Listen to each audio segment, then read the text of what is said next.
Hey guys, somewhere in the Eastern Sahara, buried under centuries of windblown sand, there are pyramids that most people have never heard of.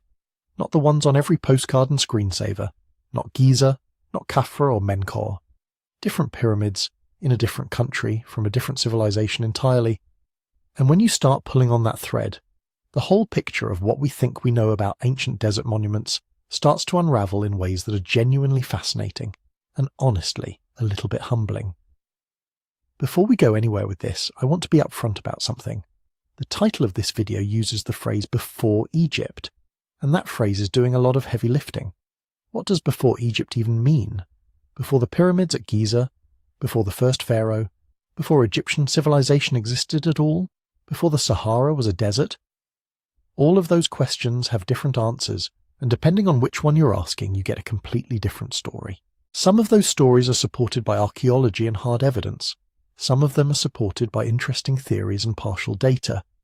And some of them are the kind of thing that spreads across the internet because it sounds incredible, not because anyone dug it up and dated it properly. So here's what we're going to do. We're going to go through all of it. The evidence, the timelines, the myths, the genuinely mysterious stuff that archaeology hasn't fully resolved yet, and we're going to be honest about which category each piece falls into. Because the real story, the one built on actual excavations and peer-reviewed research and carbon dates and satellite imagery, is already extraordinary. It doesn't need embellishment, it just needs to be told properly. Now, one thing that almost never comes up when people talk about pyramids outside Egypt is the environment those structures were built in, and this matters enormously, because the Sahara has not always been a desert. That sentence is worth sitting with for a moment. The largest hot desert on Earth, a place we treat as almost synonymous with emptiness and heat and blowing sand, was once green. Grasslands, lakes, rivers, wildlife, and people. Lots of people.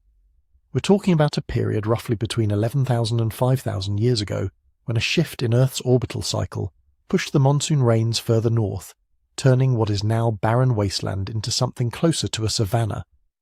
Archaeologists call it the African humid period, sometimes the Green Sahara, and the evidence for it is everywhere if you know where to look. Fossilized riverbeds, ancient lake shores, rock art showing hippos and crocodiles carved into cliffs that now sit hundreds of miles from any water source. Why does this matter for our story about pyramids? Because it completely changes the backdrop. The people who built monuments in the desert weren't always building in the desert. Some of them were building in landscapes that looked nothing like what those sites look like today. And when the climate shifted back, when the rains retreated south, and the sands moved in, those landscapes and the cultures that depended on them either adapted, migrated, or disappeared. What gets left behind in sand is different from what gets left behind in soil. What survives 5,000 years of burial under dunes is different from what survives in a temperate climate with curious archaeologists nearby. The desert itself is a kind of filter, and it has hidden things from us that we are only just beginning to find. That's part of what makes this whole subject so hard to pin down and so easy to sensationalize. Every few years, a new video or article announces that archaeologists have discovered pyramids older than Egypt, and the comments go absolutely wild. People want it to be true, and sometimes there's something real underneath the headline, something genuinely ancient and genuinely significant. But the claim usually gets stretched past what the evidence actually supports, past what the researchers themselves actually said, until the real finding gets lost inside a much more dramatic story that may not be accurate at all. What we're going to do over the course of this video is go slowly. We're going to look at what a pyramid actually is, structurally and architecturally, because that definition matters more than you might think. We're going to look at the timeline of Egyptian civilization and what came before it in the Nile Valley.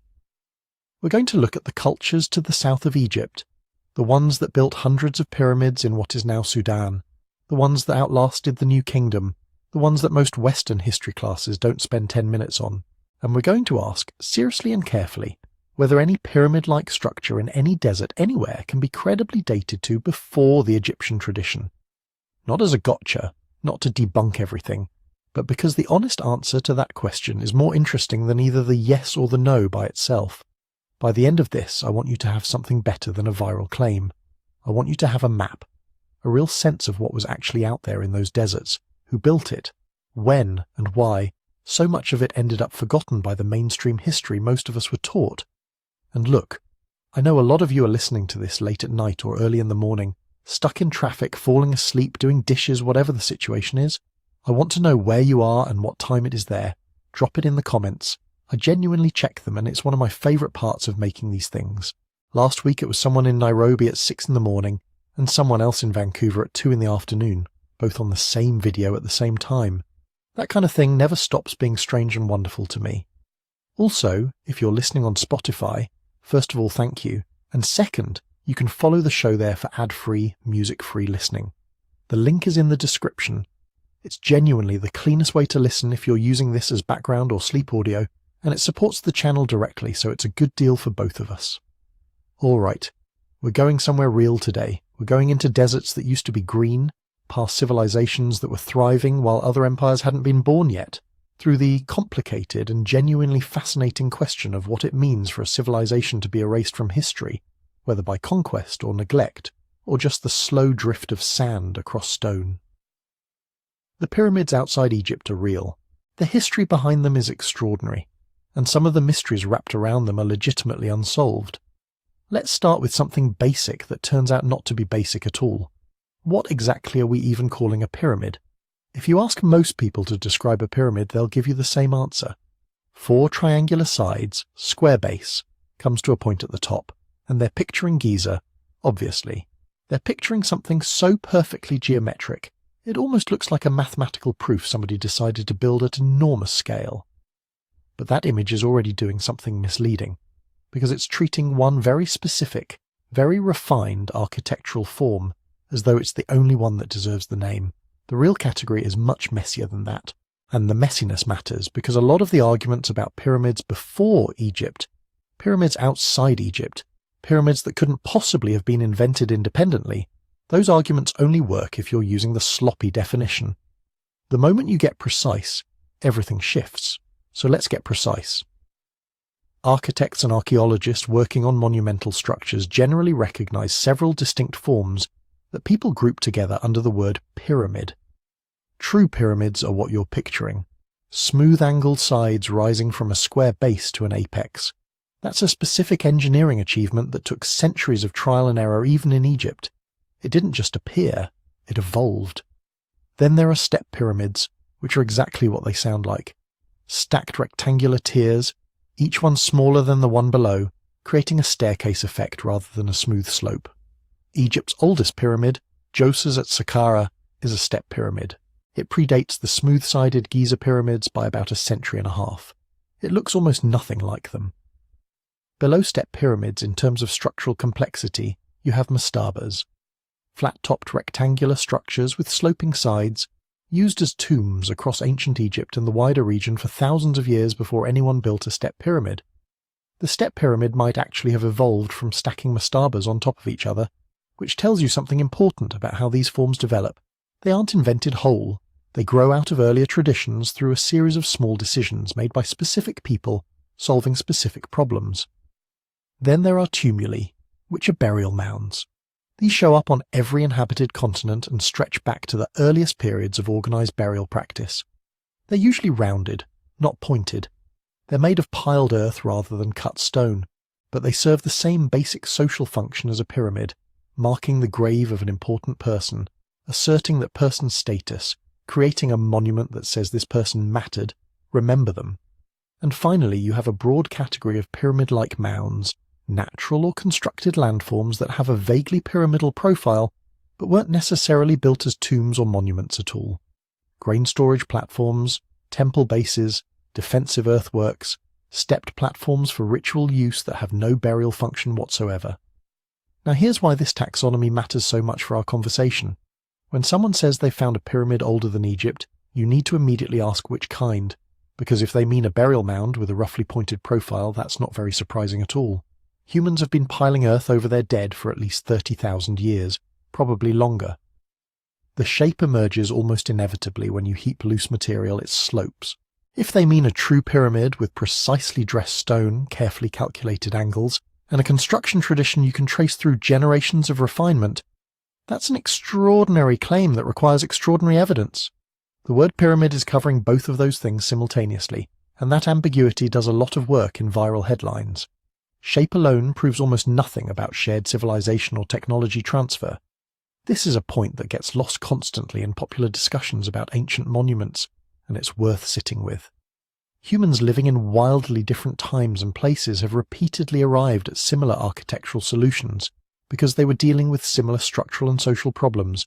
If you want to build tall and you don't have steel, you need a wide base that tapers as you go up. Gravity enforces that constraint universally. It doesn't matter if you're in the Nile Valley in Mesoamerica in Southeast Asia or on the plains of Sudan. The physics are the same everywhere. The result is going to look similar not because someone taught someone else, but because the laws of mechanics don't change by geography. The same applies to the social logic. Monumental tombs and ritual structures tend to be tall because height communicates power, visibility, and permanence. They tend to be centrally located because they're meant to organize the landscape around the authority of whoever is buried in or beneath them. They tend to be geometrically regular because geometry communicates order, divine or political. These aren't coincidences that require a shared origin to explain. They're convergent solutions to universal human problems about power, death, and meaning. So what do archaeologists actually use to establish whether two pyramid traditions are connected or independent? Several things, and none of them is shape. Datable context matters enormously. When was this structure built and how do we know? Carbon dating of organic material found in construction layers, stratigraphic analysis of the surrounding deposits, ceramic sequences from associated sites. If you can't date the structure with any confidence, the shape tells you almost nothing about its place in history. Inscriptions and associated texts where they exist give you a direct window into who built something and why. Egyptian pyramids are embedded in one of the richest documentary traditions in the ancient world. We have texts, names, records of construction, religious frameworks. Many of the structures we'll be comparing them to have nothing of that kind. An absence of documentation doesn't make them mysterious, it just makes them harder to interpret. Construction methods are another key indicator. The specific techniques used to quarry, transport, and dress stone leaves signatures in the archaeology. The internal structure of a pyramid, whether it has chambers, shafts, corbelled roofs, or solid fill, tells you about the knowledge and intentions of the people who built it. Two structures that look identical from the outside can be completely different projects archaeologically. Burial context matters too. Was this built as a tomb? Is there evidence of human remains, grave goods, ritual activity? A platform built to elevate a temple is not the same thing as a burial monument, even if they look similar from a satellite image. Context separates them. All of this brings us to the main candidates we're going to spend this video evaluating. The most significant and least discussed are the pyramids of Nubia and Sudan, built by the Kushite civilization across roughly 1,500 years of history, some of them predating the Greek and Roman world, some of them built while Rome was already a republic. There are more pyramids in Sudan than in all of Egypt, a fact that still surprises most people the first time they hear it. These are real, documented, datable, extensively excavated structures built by a civilization with its own writing system, its own religious traditions, and its own long and complicated relationship with Egypt to the north. They are the strongest and most well-supported answer to the question of pyramid building outside Egypt. Then there are older candidates, structures from the pre-dynastic Nile Valley, from the pastoral cultures of the Green Sahara period, earthworks and mounds that archaeologists are still piecing together into coherent cultural sequences. These are more fragmentary, more debated, and they sit in genuinely interesting territory, between well-established fact and active scholarly argument. And then there are the claims that float around online, the ones about pyramids buried under Saharan sand that predate Egypt by thousands of years, about lost civilizations whose sophistication somehow vanished without a trace, about structures visible in satellite imagery that supposedly prove a global pyramid-building network in deep prehistory. Some of these claims have a kernel of real archaeology in them. Some of them are extrapolations that have wandered so far from the evidence they've lost contact with it entirely. We're going to evaluate them fairly, using the same criteria we just laid out, which means some will hold up better than others. The honest position going into this is one of calibrated curiosity. We know enough to know that the standard Western history curriculum has seriously underrepresented what was happening in the desert civilizations south of Egypt. We know enough to know that the Sahara's green period is real, and that it supported populations large enough to leave architectural traces, we know enough to know that the margin between established history and genuine mystery in this part of the world is thinner than most people realize. But we also know that the word pyramid has been doing a lot of overwork for a long time, covering a range of structures that vary enormously in age, sophistication, cultural context, and significance. Getting the definition right isn't pedantry. It's the only way to have an honest conversation about what's actually out there and what it actually means. So now that we've established what we're even counting as a pyramid and why that matters, we need to deal with the phrase that's been nagging at us since the title, before Egypt. That sounds simple. It is absolutely not simple. Let's get into it. If you want to break your brain in ancient history, all you have to do is ask one apparently straightforward question. When does Egypt actually start? Because the moment you try to pin it down, the ground moves under your feet. Most people, when they say Egypt, are really thinking of one very specific slice of time, the Old Kingdom. Stone pyramids on the Nile floodplain, Giza on the horizon, kings with names like Khufu and Khafre, that whole visual package. That's roughly 2600 to 2200 BCE. But Egyptian history doesn't start there. The story that leads to Giza is already 1,000 years deep by the time the first casing stone goes into place. At the back end of that story, you have what archaeologists call the pre-dynastic period.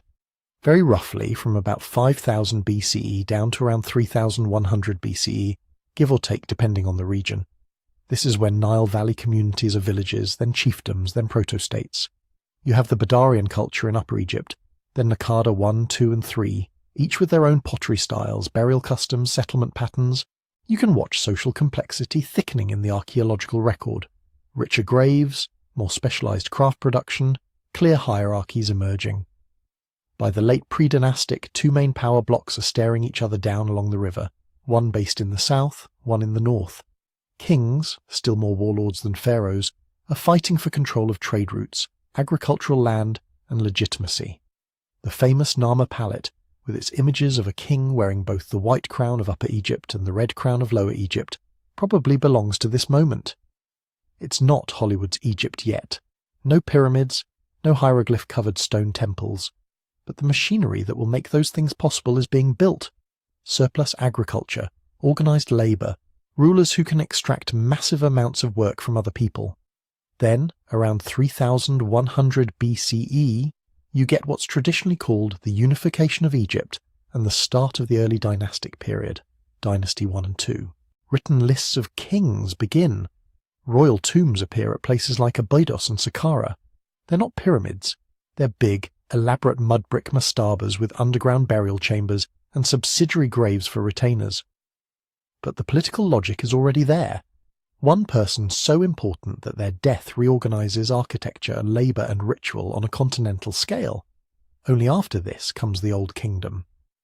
Dynasty 3 through 6, roughly 2686 to 2181 BCE. This is where pyramids, as most people imagine them, finally show up. Djoser's step pyramid at Saqqara, often dated around 2667 to 2648 BCE, is the first of these giant stone experiments, and it's an experiment in every sense. Earlier in Dynasty 3 you still have mastabas. By the time you reach Sneferu in Dynasty 4 you've got the bent pyramid, the red pyramid, major refinements in internal structure and casing techniques. Then Khufu's Great Pyramid at Giza, circa 2580 BCE, which is already sitting on top of 2 centuries of incremental trial and error. So when someone says, this pyramid is older than Egypt, the immediate response has to be, which Egypt are you talking about? Do you mean older than unified Egypt? In other words, older than about 3100 BCE, before Dynasty 1. That's one threshold. Plenty of monumental structures in North Africa and the Near East can potentially challenge that date. Do you mean older than any Egyptian pyramid-like monument at all, including mastabas and early mud brick platforms?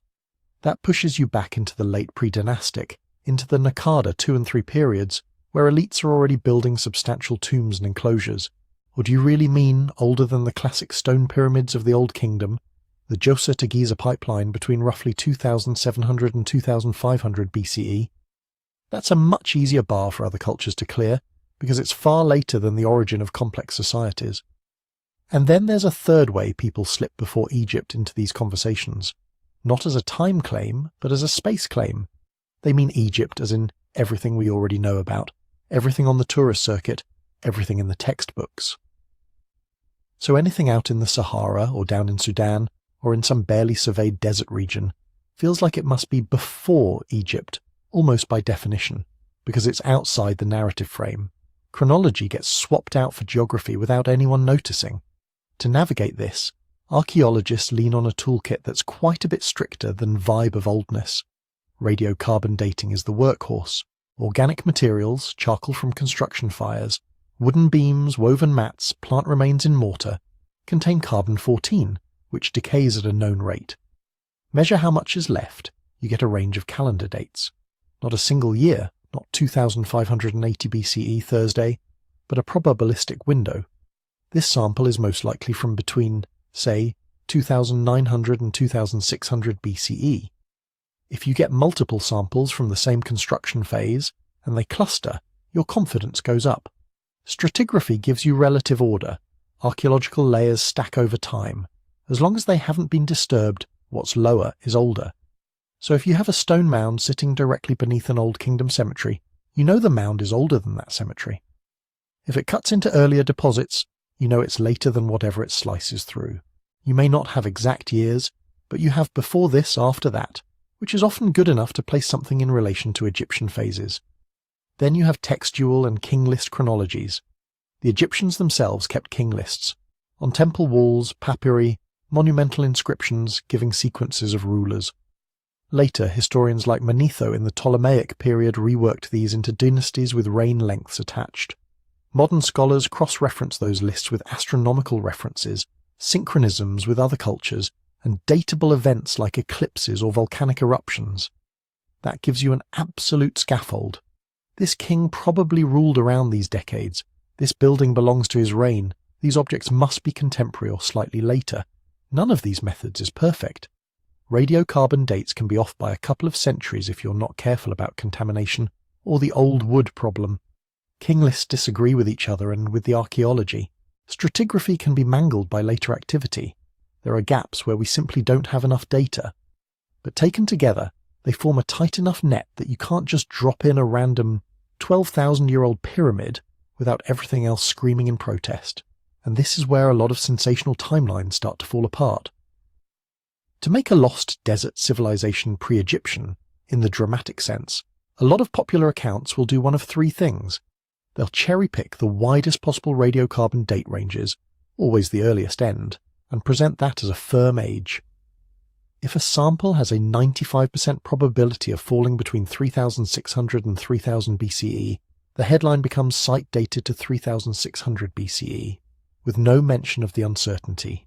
They'll misread context.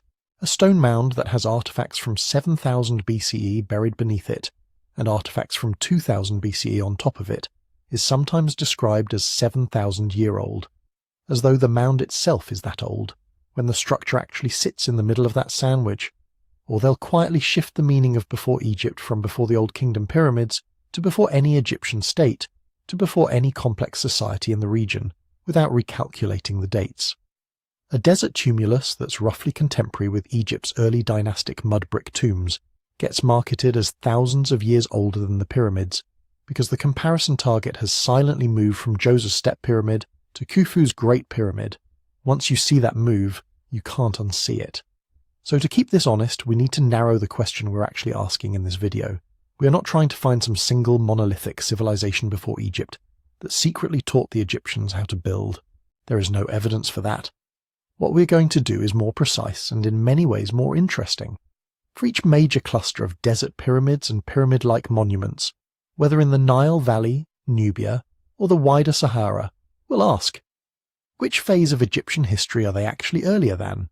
Are there desert mounds or stone platforms that clearly predate the unification of Egypt and the very first royal tombs? Are there structures that are later than that, but still older than any stone pyramid in Dynasty 3? Are there pyramids in Sudan that postdate Giza but predate, say, the Greek colonization of Egypt, telling a different story of continuity and innovation further south? Instead of one blunt question, are they before Egypt, yes or no? we're going to break it into a timeline problem with several specific comparisons. Before pre-dynastic Egypt, before early dynastic mastabas, before Old Kingdom true pyramids, or simply outside Egypt's borders, developing alongside or after it. Once we've got that framework in our heads, we can finally turn to a part of the story almost everyone in this conversation forgets. The fact that the same deserts we now picture as endless sand were once green, wet, and full of people. If you could rewind the clock 10,000 years and stand where the Sahara is now, you would not see what you expect. No endless dunes, no shimmering mirages over bare rock. In huge swathes of what is now empty desert, you'd be standing in grass up to your knees. You'd hear frogs in the shallows of lakes, hippos grunting, birds hunting over wide wetlands. Seasonal rivers would be cutting through what are today dead wadis. There would be trees, browse for cattle, wild grains, fish, and there would be people everywhere. Geologists and climate scientists call this time the African humid period.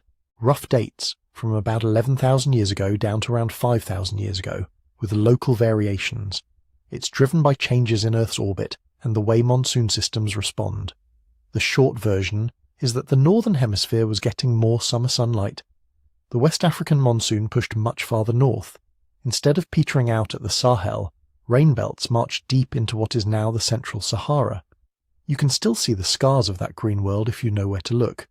Radar surveys and satellite imagery show the ghost lines of ancient rivers under the sand.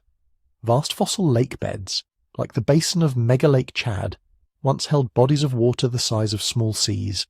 Shoreline terraces, deltas, and old beach ridges are still there, just stranded hundreds of kilometers from any modern coastline. Around these lakes and along these now buried rivers, people set up shop, not as lost high-technology civilizations, but as real, knowable communities doing something incredibly important, inventing ways to live in big, complex groups, in landscapes that could support them year-round.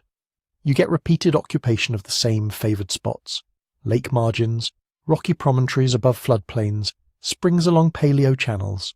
You get villages that grow, shrink and move with the water levels. You get cemeteries, sometimes used for centuries, marking places that mattered enough to come back to again and again. One of the clearest windows into this world comes from places like Meroe in Niger.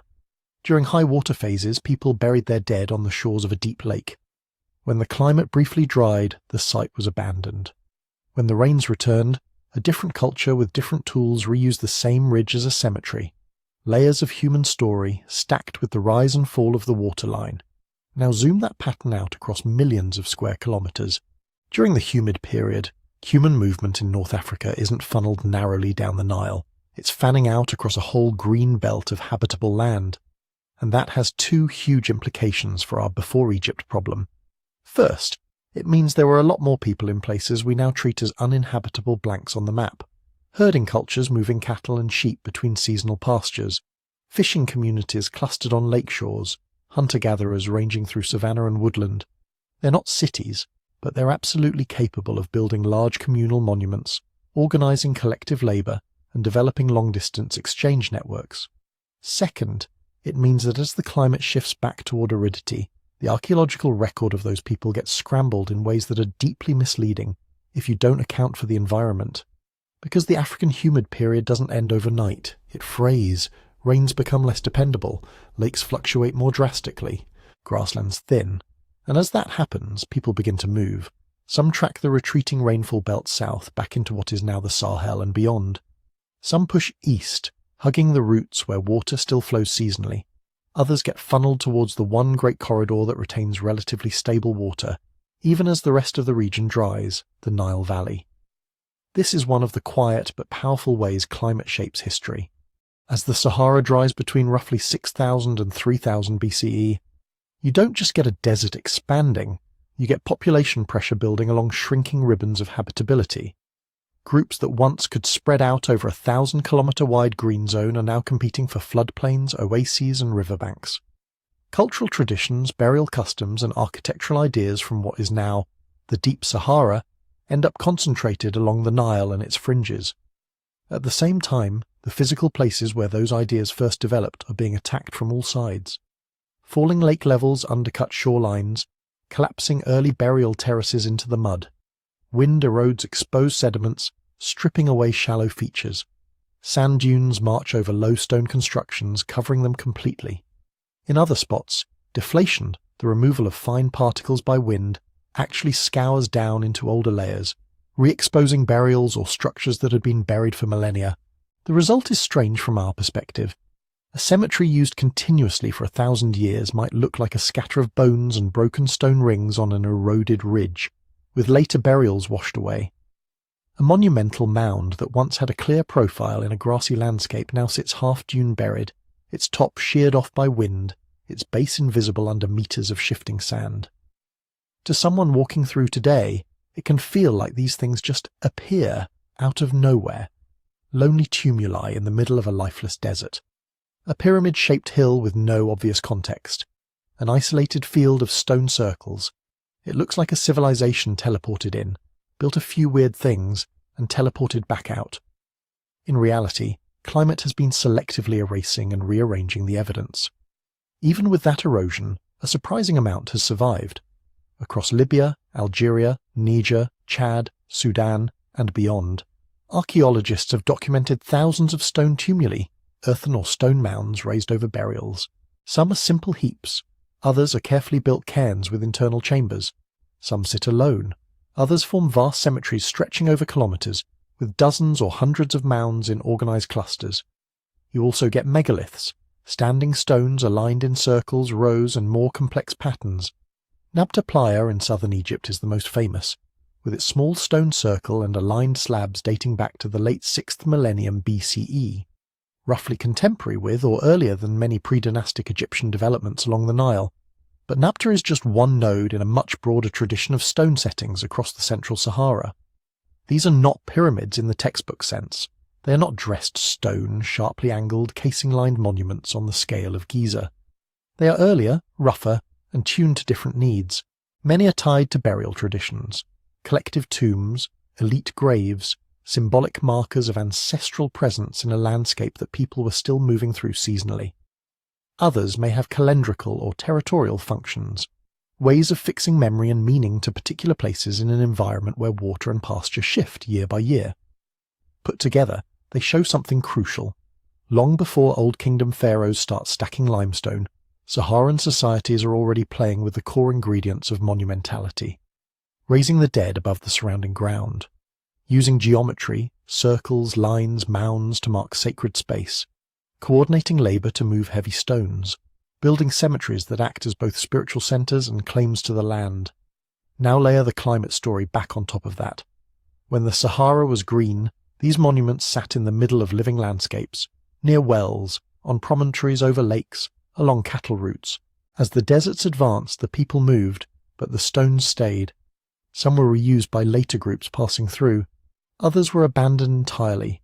Wind and sand did the rest. So when we talk about civilizations in the desert being erased from history, we have to be careful about what we mean. Before conquerors, before deliberate destruction, before anyone could decide whose memory gets preserved on papyrus, there is this slow, indifferent editing by climate. Sites are not just buried like a time capsule.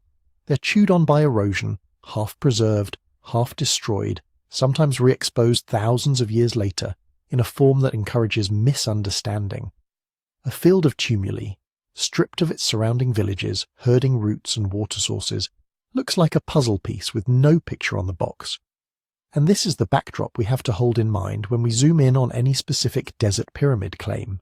Behind every dramatic YouTube thumbnail of a lone mound in the sand, there is a deep environmental story, a time when that place was green, inhabited, and connected, followed by millennia of drying that scattered its people and mangled its traces.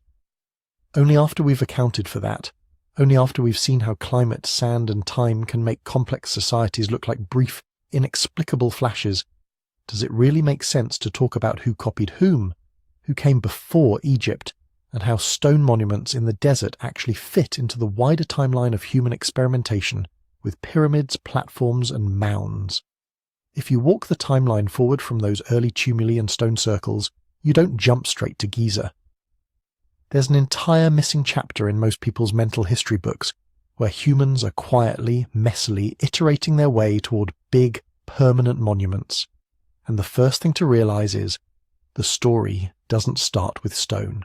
Across North Africa and the Nile in the 6th, 5th and 4th millennia BCE, people are already building special places. But many of those early constructions are made out of materials that do not like to survive in desert conditions: mud, reed, brush, timber, packed earth. Imagine a lakeshore village in the Green Sahara. The living houses might be simple huts of brush and poles, but one structure is different.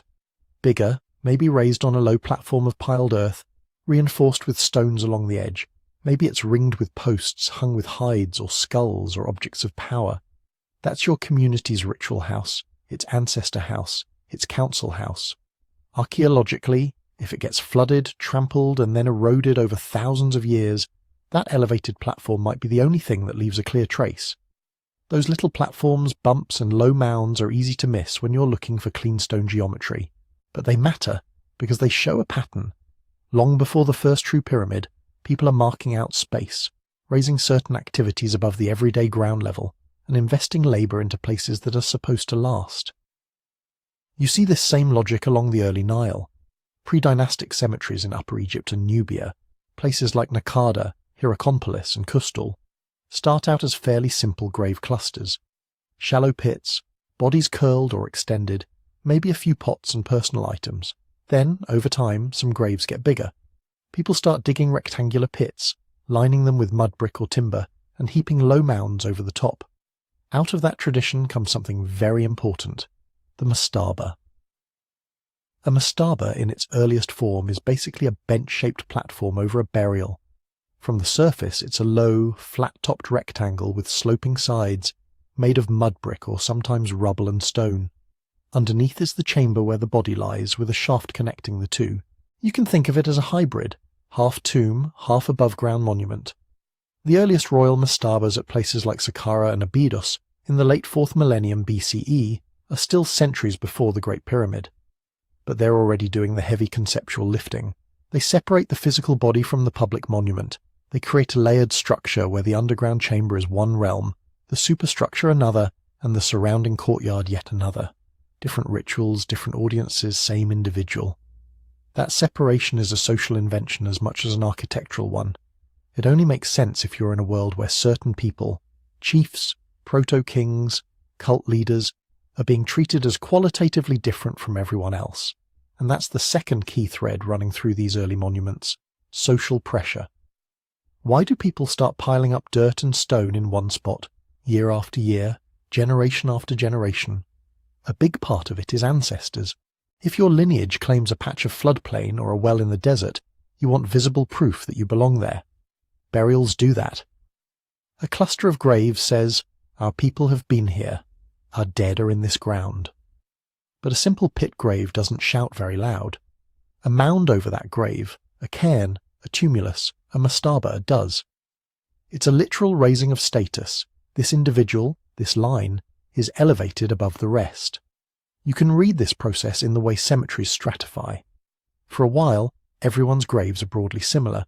Then a couple of burials get more goods, slightly bigger pits. Then one or two start getting their own enclosures, their own mounds. Over time, the majority of people are still going into simple graves while a narrow band of elites are getting architecture. The monument isn't just a tomb anymore. It's a billboard. It advertises hierarchy, territory, and continuity all at once. Stone circles and alignments tap into a related impulse, but tune it to time instead of lineage. At sites like Nabta Playa, some of the stones appear to be aligned with solstitial sunrises or star positions. That doesn't mean we're looking at a Stonehenge of the Sahara in the modern tourist sense. It means pastoralists who depended on rainfall and seasonal pastures had very good reasons to track the cycle of the year with more than just, "It feels hot now." A ring of stones set up in a particular pattern becomes a community calendar. You can gather there, observe when the sun rises between specific markers, and decide when to move the herds, when to start certain rituals, when to expect the rains. It gives you a shared framework of time in a landscape where the boundaries of land are fluid. Put ancestor mounds and calendrical stones together, and you've got the emotional core of monumentality, memory and prediction, a place where you talk to the dead and a device that helps you read the future. What you don't have yet is kilometre-long quarrying operations and tens of thousands of labourers on royal rations. That comes later, but the ingredients are there. Now, zoom in on the construction materials again, because this is where the record gets skewed. Mud brick is incredibly cheap and incredibly fragile. You mix river silt with straw, shape it, dry it in the sun. You can build entire towns out of it, plus temples, palaces and mastabas. It's perfect for societies that are still in the experimental phase of a large-scale building, when you might want to expand, add wings, seal off rooms, rebuild after a flood. Stone, by contrast, is expensive. It takes more skill to cut and move. It forces you to commit. Once you've built a wall of limestone blocks, you're less likely to casually knock it down next season. In the early phases of monumental building along the Nile and in the Sahara, mud brick and earth dominate. People are trying out layouts, testing how big they can go, learning what collapses and what holds. They're also erecting wooden poles, thatched shrines, reed-wrapped sacred spaces, none of which stand a chance of surviving 5,000 years of sun, wind, and occasional catastrophic rain. So when we look back from today, what we mostly see are the stubborn bits: stone facings, stone alignments, buried foundations, and the absolute largest earthen things that just happen to escape erosion. It creates an illusion of a sudden jump. Nothing, nothing, nothing. Bam! Pyramids. But if you line up all the fragments in chronological order, the ramp looks much smoother. You go from simple graves to marked graves, from marked graves to mounds, from mounds to standardized platform tombs, from platform tombs to multi-room mastabas with internal chapels and offering rooms, from small local cemeteries to royal necropolises with carefully planned layouts and causeways. At the same time, you go from a few standing stones to complex stone settings linked to ritual and maybe astronomy, from one or two big mounds in a landscape to whole fields of them, strung along caravan routes and river bends, each tied to a community, a clan, or a leader. Scale creeps upward quietly. Techniques get refined in mud brick before they are immortalized in stone.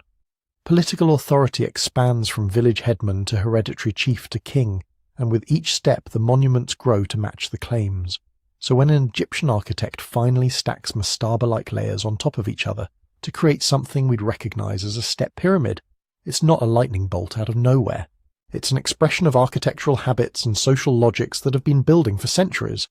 The idea that leaders deserve permanent elevated markers, that ritual needs a built stage, that stone and earth can be shaped into symbols visible for miles. The leap from mound to pyramid is real. It's a moment when someone chooses to go taller, smoother, more precise, to turn a platform into a mountain. But it's a leap taken from a long, broad ramp of prior experiments scattered across the Sahara and the Nile. And once that leap is made in one politically powerful place, with the backing of a state that can command labour on a massive scale, the entire landscape of what a monument can be changes. That's where we're heading next. Into the world where those slow, quiet traditions of mounds and mastabas suddenly intersect with centralized power, permanent stone architecture, and a king who decides his tomb shouldn't just mark a plot of land, it should remake the horizon. When that king makes his move, he does it at a very specific moment in Egyptian history. We're in the early 3rd millennium BCE. Egypt has just gone through political unification, or at least the creation of a royal court that can claim to rule from the delta to the First Cataract. The Nile floods are, on average, generous and predictable. Agricultural surplus is piling up. Bureaucrats are starting to track that surplus with tokens, tallies, and early hieroglyphic records. There are scribes, seal-bearers, overseers of fields and granaries. In other words, the ingredients for something that's much more than a big grave. Enter Djoser and his architect, Imhotep at Saqqara. If you strip away the later fame and legend, the step pyramid of Djoser is, at its core, a stack of mastabas. Take that bench-shaped platform that had been evolving for centuries, and instead of putting one over the burial, you put 6, each one slightly smaller than the one below, piled vertically. That stacking move changes everything. Architecturally, it transforms a low, horizontal monument into a vertical signal. You're not just marking a plot of ground anymore, you're reaching upward, creating a stepped mountain of stone that dominates the skyline. Conceptually, it says, the king's presence isn't confined to the underworld chamber, it's layered, ascending, reaching toward the sky gods. but the really important part is what it takes to do this in stone. A mud brick step pyramid would be impressive but temporary. Djoser's complex is built largely of quarried limestone with fine white Tura stone facing on the outside, and that choice of material is a declaration of state capacity. To quarry that much stone, somebody has to identify suitable quarries along the Nile cliffs, organize teams to cut blocks of roughly standardized size, feed, house, and manage those quarry crews over multiple seasons, coordinate shipments of stone downriver or along the desert edge to Saqqara. That's not a weekend project. That's a multi-year, multi-site operation that only makes sense if you've got a central authority capable of planning on a generational scale. Same with labour on the building site. We know there were overseers of 10, overseers of 50, and higher officials in early Egyptian titulary. We see traces of workmen's settlements and storage magazines at later pyramid sites. For Djoser's time, the details are thinner, but the pattern is clear. The workforce isn't a random mob, it's organised. People often picture pyramid building as a mass of starving slaves whipped into line. That image comes from much later texts and modern imagination, not from Old Kingdom evidence. What we actually have are hints of corvée labour, farmers and villagers drafted for part of the year, especially during the Nile flood when fields are underwater and agricultural work slows. These workers needed to be counted, grouped, supervised, and supplied. That means grain had to be collected as tax, stored, and redistributed as rations. Tool production, stone hammers, copper chisels, wooden sledges, had to be centralized. Water and food had to be brought to the plateau in predictable quantities. That's logistics at a state level. You don't get a step pyramid by accident. You get it by inventing a bureaucracy that's capable of turning seasonal surplus into directed labour. Then there's the surveying. Look at the base of Djoser's pyramid. It's not as precise as later ones, but it's still a massive, roughly rectangular platform aligned close to the cardinal directions. To lay that out, Egyptian builders had to establish straight baselines over tens of metres, square angles with some kind of citing or cord-stretching method, align the whole thing with reference to the sun's path or circumpolar stars. We don't know exactly which instruments they used. Plumb bobs, citing rods, knotted cords are good bets, but we know they were good at it, because the errors are small. That's a practical geometry embedded in religious architecture, and transport is its own world. We have tomb scenes and later inscriptions showing blocks on sledges, teams of men hauling ropes, water being poured in front of the runners to reduce friction in the sand. For Djoser's pyramid, the exact haul roads and ramp systems are debated. Did they use a straight ramp, a zigzag ramp, internal ramps? Archaeologists propose different models. None can be proven beyond all doubt. What's solid is the principle. Moving multi-ton blocks in large numbers requires standardized equipment, sledges, rollers in some cases, levers, path preparation, leveled causeways, packed earth, possibly wooden trackways, teams trained enough to work in rhythm without constant disaster. Again, that's not clever individuals improvising. That's a society where techniques are shared, refined, and taught as part of a royal project. So we can say with reasonable confidence, the early Egyptian state could mobilize thousands of workers seasonally. It operated long-distance supply chains for stone, copper, timber, and food. It had specialists in measuring, masonry, and administration. It developed repeatable methods for laying out and raising monumental structures. What's debated are the exact numbers. Were there 10,000 workers at once, or 20? How long did each phase take? Precisely how were ramps built and removed?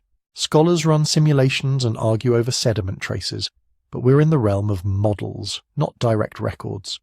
What's less debated is the purpose. Calling the step pyramid a tomb is technically true. Djoser is buried there. But the monument is more like a machine built to continuously produce a certain kind of reality. The whole Saqqara complex around the pyramid is huge. Courtyards, dummy chapels, storerooms, boundary walls, ceremonial gateways. Many of these buildings are stone imitations of older mud brick and timber forms, frozen in an eternal festival. This is where the pyramid becomes a political religious engine. It anchors the idea that the king is a divine figure whose power must be maintained after death through ongoing rituals and offerings. It gives priests and officials a permanent workplace tied directly to the royal cult. Jobs, incomes, authority. It creates a public demonstration of royal control over resources. Look at what the king can do with stone and people. Imagine what he can do to defend or punish. It links the king's person to the cosmic order, Mayat, by aligning the complex with cardinal directions and perhaps with specific stars. Every offering brought, every ritual performed in those courtyards reaffirms a social contract. The state feeds the gods and the dead king. In return, the Nile floods properly, the cosmos stays in balance, and the living king's power is legitimate. So the step pyramid is not just a container for a body. It's an institutional hub, a permanent stage set where political authority, religious belief, and economic redistribution keep reinforcing each other. And that's why this matters for our bigger question about pyramids in the desert. When we talk about the first Egyptian pyramids, we're not just talking about a shape. We're talking about an entire package, a centralized authority capable of organizing thousands of people over years, a tax and storage system that can feed those people when they're not farming, specialist knowledge in quarrying, surveying, and construction, a religious ideology that justifies pouring, that much effort into one dead individual, a ritual system that keeps the monument active long after the burial. That package becomes our comparison baseline. Later pyramid traditions in Nubia, in other parts of Africa, in Mesoamerica, in wherever people decide to pile stone into geometric forms, can be measured against this. Do they have the same tight integration of state power, priesthood, and long-distance logistics? Or do they solve the pyramid problem in different ways with different scales and reasons? Because once you see Djoser's step pyramid as a political religious machine powered by a Nile-fed state, the next question practically asks itself, what happens when you take the pyramid idea out of that narrow river valley and drop it into other stretches of desert up and down the Nile? If you follow the Nile upstream, out of Egypt and into the rocky corridors of the first cataract, that narrow river valley doesn't end. It just changes character. To the south, ancient Egyptians called it Taseti, land of the bow. Later they called parts of it Kush. We usually lump it all together as Nubia, but that word hides how complicated this stretch of river really is. Think less one kingdom, more a long broken necklace of river oases, forts, towns and ritual centres, threaded along hundreds of kilometres of Nile. The river here is not the same Nile that feeds the delta. For long stretches, steep cliffs press in. The valley floor narrows. The current speeds up, hits granite outcrops, splits around islands, then slows into basins where silt can settle and people can farm. These rough zones are the cataracts, natural choke points where boat traffic must pause, unload, portage, negotiate. Between the cataracts, you get pockets of arable land, side wadis that lead into the desert, and crucially, access routes to resources Egypt doesn't have in abundance. Gold in the eastern deserts, copper, semi-precious stones, hardwoods, ivory, incense, even access to inner African trade corridors. That geography matters. Because while Egypt's classic Old Kingdom state grows in a relatively uniform ribbon of floodplain, Nubia is a staircase of micro-regions. Each step, each cataract zone, each fertile pocket can support its own local power centre. No single ruler automatically dominates the entire river, at least not for long. Over time, that produces a history that looks very different from the neat Dynasty 3, Dynasty 4, Dynasty 5 sequence we learn for Egypt. South of the first cataract, you see waves of political centres rising and falling, A group and C group communities in Lower Nubia, the powerful Kerma kingdom much farther south near the third cataract. Later, Napata and Meroe anchoring states we call Kush. Sometimes these are independent, sometimes they're squeezed by Egyptian garrisons, sometimes they're rich middlemen in long-distance trade, and from very early on Egypt is paying attention. To the Egyptians, Nubia is many things at once. A source of gold, so much that Nubia itself may derive from the word for gold. Nub. A frontier full of skilled archers and warriors, both dangerous and useful. A corridor to the mysterious lands to the south, where ebony, ivory, exotic animals and incense come from. A space containing people with their own gods, burial customs and political ambitions. So the relationship isn't simple, civilized Egypt versus barbarian South. Across thousands of years it cycles through trade, expeditions sent to mine, barter, and bring back resources. Nubian chiefs trading cattle, gold, and slaves for Egyptian manufactured goods, finery, and status objects. Conflict, pharaohs carving victory scenes on temple walls, boasting of smiting wretched Kush, Nubian raiders striking Egyptian border posts, fortresses built, besieged, abandoned. Cultural borrowing, Nubian elites adopting Egyptian scarabs, amulets and gods, Egyptians importing Nubian archers into their armies, intermarriage across the frontier. Diplomacy, gift exchange, royal marriages, treaties, especially in periods when power is balanced or Egypt is weak. In other words, it's a long, messy entanglement. And because the Nile ties it all together, ideas, goods and people move in both directions. This is where the geography really comes into focus. The Nile is a conveyor belt but also a filter. Water connects Memphis to Meroe.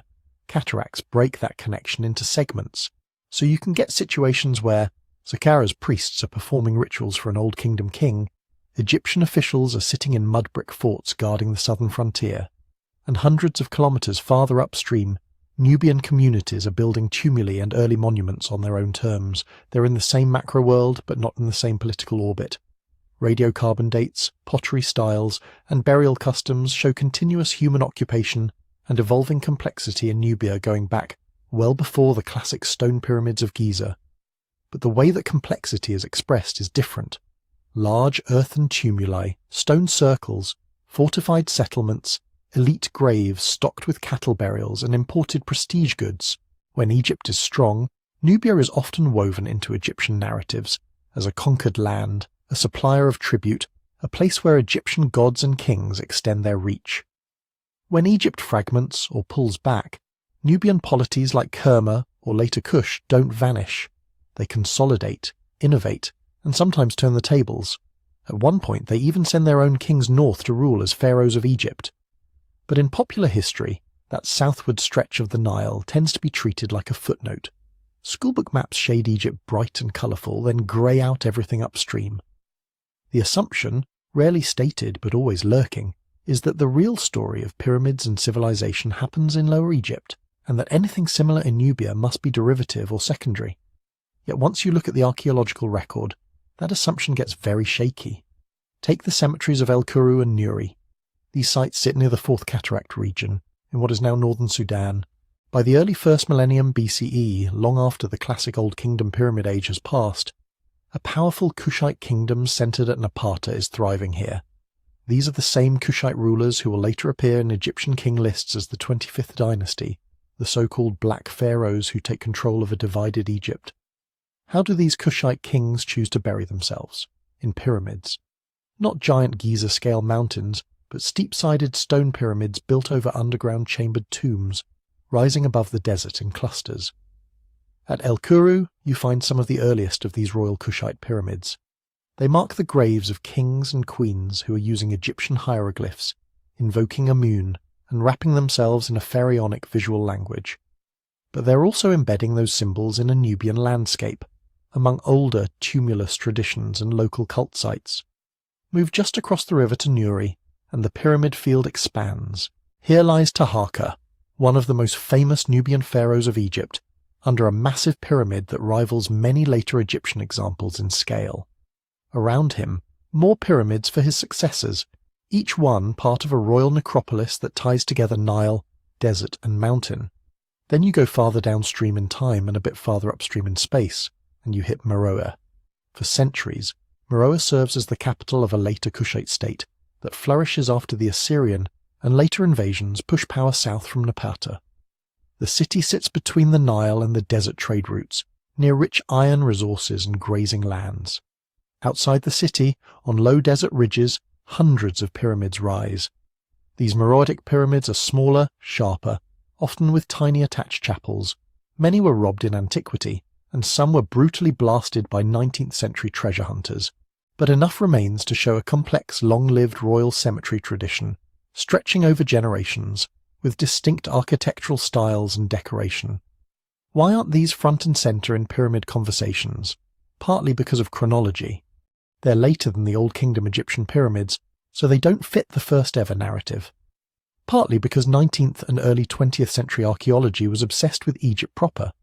Nubia was often literally flooded by Egyptian priorities, Huge stretches of it now sit under the waters of the Aswan High Dam's reservoirs, and partly because of narrative inertia. Once you tell the story as Egypt invents pyramids, everybody else copies, it's hard to make room for a long southern Nile world where monument building has its own timelines and local roots, Egyptian styles are borrowed, bent and reimagined, and the people putting up pyramids are sometimes the same people ruling Egypt from the outside.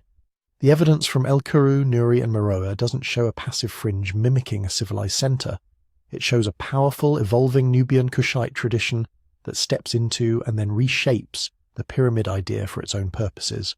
And if we want to ask whether pyramids in the desert might predate Egypt, or whether whole monumental traditions have been sidelined, we can't ignore that long Nile world to the south. It's not a blank margin. It's the other half of the river's story, which brings us to the heart of the mystery. Those dense fields of steep little pyramids in Sudan. Who built them? Why did they choose that form? And how do they fit into the larger history of pyramid building up and down the Nile? When most people imagine pyramids, they see a few isolated giants standing alone on a plateau. The Kushite pyramid fields in Sudan shatter that picture. Here, between the 4th and 6th cataracts, the desert is studded with clusters of sharp, needle-like pyramids. Not 3, not 11, hundreds. Stand in the middle of the royal cemeteries of Meroe or Nuri, and your sense of scale breaks a little. These pyramids are much smaller than Giza in footprint, but they rise at much steeper angles. Their sides are so sharply pitched they almost feel like stone arrows shot into the sky. Architecturally, they're a different species of pyramid. Where the Great Pyramid spreads its huge base over more than 5 hectares, a typical Kushite pyramid might sit on a footprint not much larger than a modern house. Heights range from a few meters up to maybe 30. The base is compact, the sides are steep, and the crowding is intense. Pyramids sit shoulder to shoulder, lined up in rows, overlapping in tight cemeteries that sprawl over low ridges of desert gravel. This clustering is the first big clue. These are not standalone monuments on an empty horizon. They're parts of carefully organized royal necropolises. Each Kushite pyramid is only half the story. Attached to its eastern face there's usually a small chapel, like a stone porch or miniature temple. This is where ritual actually happens. In those chapels you get carved reliefs of kings and queens standing before gods, offering incense, milk, beer, bread.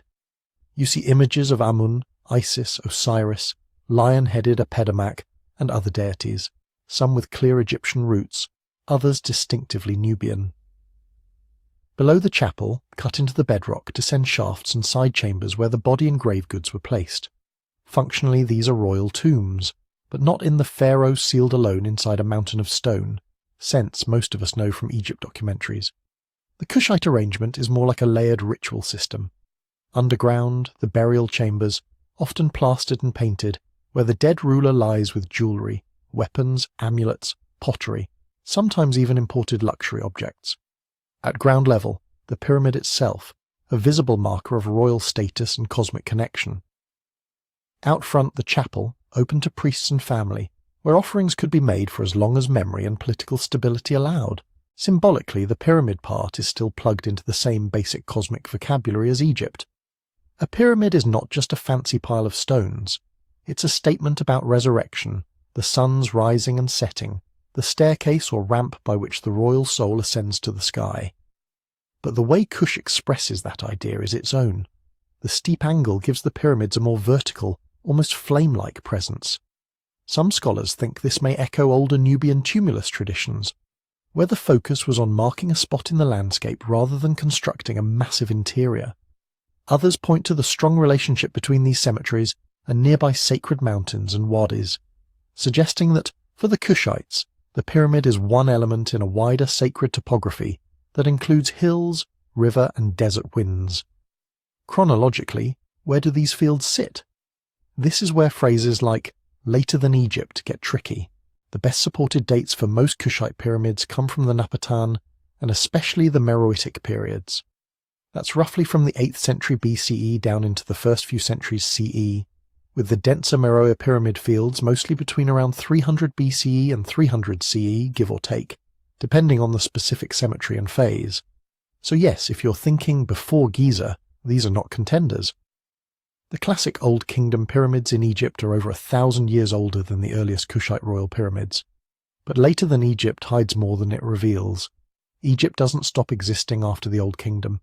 Its own pyramid building changes, shrinks, shifts to smaller mud brick and stone hybrids, then morphs into different burial traditions entirely. By the time Meroe's cemetery is booming with new pyramids, Egypt is in a completely different political and religious landscape. Split dynasties, Libyan and Nubian rulers, Assyrian invasions, Persian occupation, then Hellenistic and Roman control. So the Kushite pyramids are not some late imitation of a living Egyptian tradition.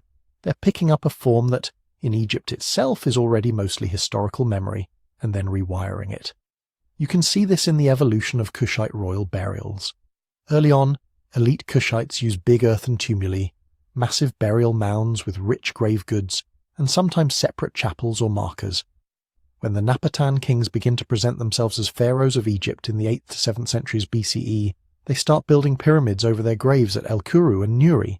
The inspiration is obviously Egyptian, hieroglyphic texts, gods from Thebes, the whole visual grammar of kingship, but look closely and the copy idea falls apart. The proportions are different. The internal tomb arrangements keep features that look back to older Nubian practices. Kings and queens are buried together in ways that don't quite match Egyptian patterns. The decoration brings in local gods and regional symbols. At Meroe, the chapels show Kushite rulers wearing mixed iconography, pharaonic headdresses, but with distinctive Nubian royal regalia, on reliefs carved in a style that drifts away from Egyptian conventions over time. This is what cultural adaptation looks like. They don't borrow pyramids the way you might borrow a tool and use it unchanged. They adopt the basic form, a pointed, stone-built, sky-reaching tomb marker, and plug it into their own ideas about kingship, ancestors, desert, and the gods. In other words, the pyramid becomes Kushite. So why do so many viewers feel like these monuments were erased, or that no one told them there's a whole forest of pyramids in Sudan? Part of it is visibility. If you type pyramid into a search bar, you get Giza. Tourism infrastructure, photography, satellite TV shots. The algorithms are trained on that image. Egypt has spent a century and more building its brand as the land of pyramids. Sudan has been through colonial neglect, civil wars, sanctions, and chronic underfunding of heritage and tourism. The result, one set of monuments is on postcards, the other barely shows up on travel brochures. Part of it is scholarly and political history. 19th and early 20th century archaeology focused overwhelmingly on Egypt proper. Sudanese sites were often investigated as side projects, or in rescue digs before dams flooded valleys. Reports were published in specialist journals, not splashy monographs. Meanwhile, big museum collections and exhibitions built entire identities around pharaonic Egypt, not the Nile world including Kush. Then there's media repetition. Once the story is simplified to Egypt invents pyramids, others copy later. It gets repeated in documentaries, textbooks, kids' books, YouTube thumbnails. Each repetition sandpapers away nuance. Later pyramids turns into unimportant imitations. Nubian and Kushi agency disappear behind a single word, derivative. From the perspective of someone in Khartoum or Shendi, that erasure isn't just academic. It's about which paths are allowed to be global and which are treated as local curiosities. Are the Kushite pyramids literally erased from history? Not in a conspiratorial, all records deliberately destroyed sense. Archaeologists have been studying them for over a century. Inscriptions exist. Local communities have stories. There are UNESCO designations. But in popular imagination, in the mental slideshow people carry when they hear the word pyramid, Sudan is a blank slide. The steep little pyramids of Kush don't fit the tidy narrative. First Egypt, then everyone else. They muddy the idea that influence only runs north to south. They show a world where a periphery kingdom can conquer Egypt, claim its symbols, and then keep building pyramids on its own terms for centuries after the Nile Delta has moved on. And that's why they matter to our bigger question. If even these highly visible, stone-built royal cemeteries could be pushed so far to the margins of the story, what else might be missing?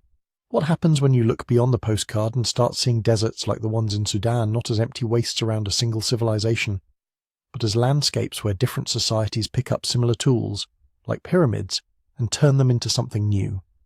So now we're ready for the dangerous question. If Sudan can surprise us with whole cemeteries of pyramids most people never hear about, could there be pyramids out there in the desert that are actually older than Egypt's? This is where the internet goes wild. If you've spent any time on alternative history forums, you've seen the claims. Grainy satellite images of little triangles in the Sahara, in Arabia, even in the Central Asian deserts. Circles on Google Earth with captions like, "Forgotten Pyramid Complex, 10,000 years old." Sometimes there's a red arrow. There's almost always the phrase mainstream archaeology refuses to look. The basic pattern is usually the same. Proponents zoom in on a conical hill, a flat-topped mound, or a cluster of angular ridges. From above, in just the right light, their shadows look like the outline of a pyramid. From a distance, in a low-resolution image, your brain happily connects the lines. We're wired to see patterns. Once someone says pyramid, your mind does the rest. Then comes the leap. If Egypt's Old Kingdom pyramids are around 4,500 years old, and this thing looks sort of like a pyramid but hasn't been investigated, maybe it's 8,000 years old, or 12,000. Maybe it belongs to a lost civilization that came before Egypt and taught the Nile how to build. That's the story. What's missing is everything that turns a shape in the landscape into an actual archaeological monument. Start with misidentification. Deserts are brutal on stone, but they're also sculptors. Wind, temperature swings, and occasional flash floods can chew up rocky plateaus into sharp-edged buttes and cones. Sand gets trapped, cemented, then partially eroded away. You end up with landforms that, from one angle, look uncannily geometric. Geologists have names for these: Inselbergs, yardangs, erosional remnants. They form on Mars too. Nobody's accusing the Martians of lost pyramid-building empires. Even when a structure is human-made, it's often not what people think. In North Africa and the Near East you find thousands of ancient tumuli, burial mounds, built out of piled earth and stones. Over millennia, wind strips and reworks their surfaces. The tops flatten, the sides get steeper, stones slough off and collect at angles. A heavily eroded tumulus can throw a surprisingly pyramidal profile if you're looking at a satellite image and your brain is primed for triangles. In other places, what gets labelled a pyramid turns out to be the stump of some later construction. A collapsed tower, a platform for a now vanished building, an Islamic-era watchpost or shrine that's been chewed down by time until only a roughly square mound remains. Sand buries the foundations, leaving just the upper core. From space, it's a neat little point. On the ground, it's a mess of reused blocks from 3 different time periods. There are also reconstructions and consolidations. Colonial era and early 20th century archaeologists sometimes restored desert monuments by piling up stones to give tourists something more dramatic to look at. A low platform might grow an extra metre or two. A rough cone might be neatened into a fake pyramid profile. Local communities building mausoleums or memorial markers sometimes reuse ancient stones in ways that change the original shape completely. A 2,000-year-old foundation ends up supporting a 200-year-old shrine, and from a drone shot, the whole thing looks like one coherent pyramid. So how do archaeologists tell the difference between a real, intentionally constructed pyramid-like monument and, well, a pretty hill? They don't zoom in on Google Earth and call it a day. They go there, they walk the site, they dig. The first check is the surface. Are there dressed stones, blocks with straight edges and smoothed faces? Are there clear courses, layers of masonry laid in consistent patterns? Do you see tool marks, chisel grooves, pick scars, levelling cuts on bedrock? Natural erosion almost never produces parallel rows of cut blocks with right angles and consistent jointing. Then comes context. Is the pyramid sitting alone in an otherwise empty landscape, or is it part of a broader archaeological site? Are there pottery sherds on the surrounding ground, burial shafts, remains of walls, enclosures, temples, roads? Real pyramid complexes, whether in Egypt, Sudan, or Mesoamerica, almost never exist in total isolation. They're plugged into cemeteries, settlements, ritual landscapes. Next, dating. This is the big one. Extraordinary claims don't just need a cool shape, they need a clock. You can't carbon date stone itself, but you can date organic material associated with construction and use. Charcoal in mortar, wood from scaffolding or roof beams, plant fibres in plaster, bones or textiles from burials cut into or under the structure. If the pyramid is built over earlier graves, the burials give you a latest possible starting point. The superstructure has to be the same age or younger. You can also look at pottery styles, inscriptions and construction techniques. A mysterious 10,000-year-old pyramid that uses mortar recipes and brick sizes otherwise known only from, say, late Roman forts, is not 10,000 years old. It's a late Roman period structure sitting on older land. Which brings up an important confusion that feeds a lot of older than Egypt narratives. The difference between what's buried and what's above it. In many desert regions, people reuse sacred spots for thousands of years. A rocky knoll might get a Neolithic burial pit. Centuries later, Bronze Age communities come back and dig more graves into the same rise. Much later still, an Iron Age or medieval group builds a cairn, a tumulus, or even a squared-off podium on top. To an untrained eye, it all looks like one ancient pyramid. Archaeologically, it's a layer cake. The earliest burials may be older than Egypt, but the visible stone superstructure is not. It's the last chapter in a very long story. If you just date one bone from a deep grave and ignore the walls sitting meters above it, you can walk away with a dramatically inflated age for the thing your camera is actually pointed at. Professionals spend most of their time trying to untangle exactly that. Stratigraphy. Who cut through what? Which wall abuts which surface weathered before another was built, is the quiet, painstaking work that decides whether a monument is truly ancient or just built on ancient ground. None of this means we've mapped every pyramid-like structure in every desert. Far from it. Remote sensing keeps turning up anomalies, rectilinear outlines under sand, odd mounds on old shorelines, lines of stones on forgotten caravan routes. Some of those will turn out to be nothing. Some will be wells, corrals, field systems, watchtowers, burial mounds, boundary markers. And yes, it's possible a few will be genuine, previously unknown step tombs, platforms, maybe even small pyramids associated with cultures we only dimly understand right now. Deserts are good at hiding things. Sand moves. Political instability keeps teams away for decades. Funding dries up. There are areas of the Sahara, the Arabian Peninsula, and the Eastern Sahara in particular that are barely touched archaeologically compared to the Nile Valley. But possibility is not proof. If someone claims a desert pyramid older than Egypt, the question isn't, does it look kind of triangular from orbit? It's, has anyone excavated it? Are there datable materials from secure contexts? Are there clear signs of planned human masonry rather than random rockfall? Does it sit within a cultural landscape we can recognize, or is it being treated as a one-off because that makes for a better headline? Until those boxes are ticked, earlier than Egypt is a story, not a conclusion. Leaving room for mystery is healthy. Assuming the mystery is already solved and just happens to confirm our favourite lost civilization narrative is not. So, could there be desert pyramids older than Egypt's stone giants?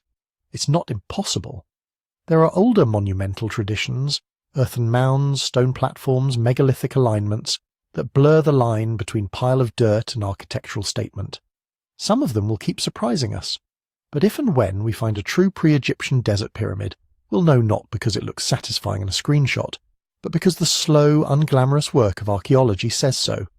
And that brings us to the flip side of this whole mystery. If deserts can hide real monuments for millennia, and if even big, obvious pyramids like those of Kush can be pushed to the edges of popular memory, how do civilizations seem to vanish without anyone actually erasing them? Civilizations don't need an evil empire with chisels to erase them. Most of the time, the world just forgets. Quietly, automatically.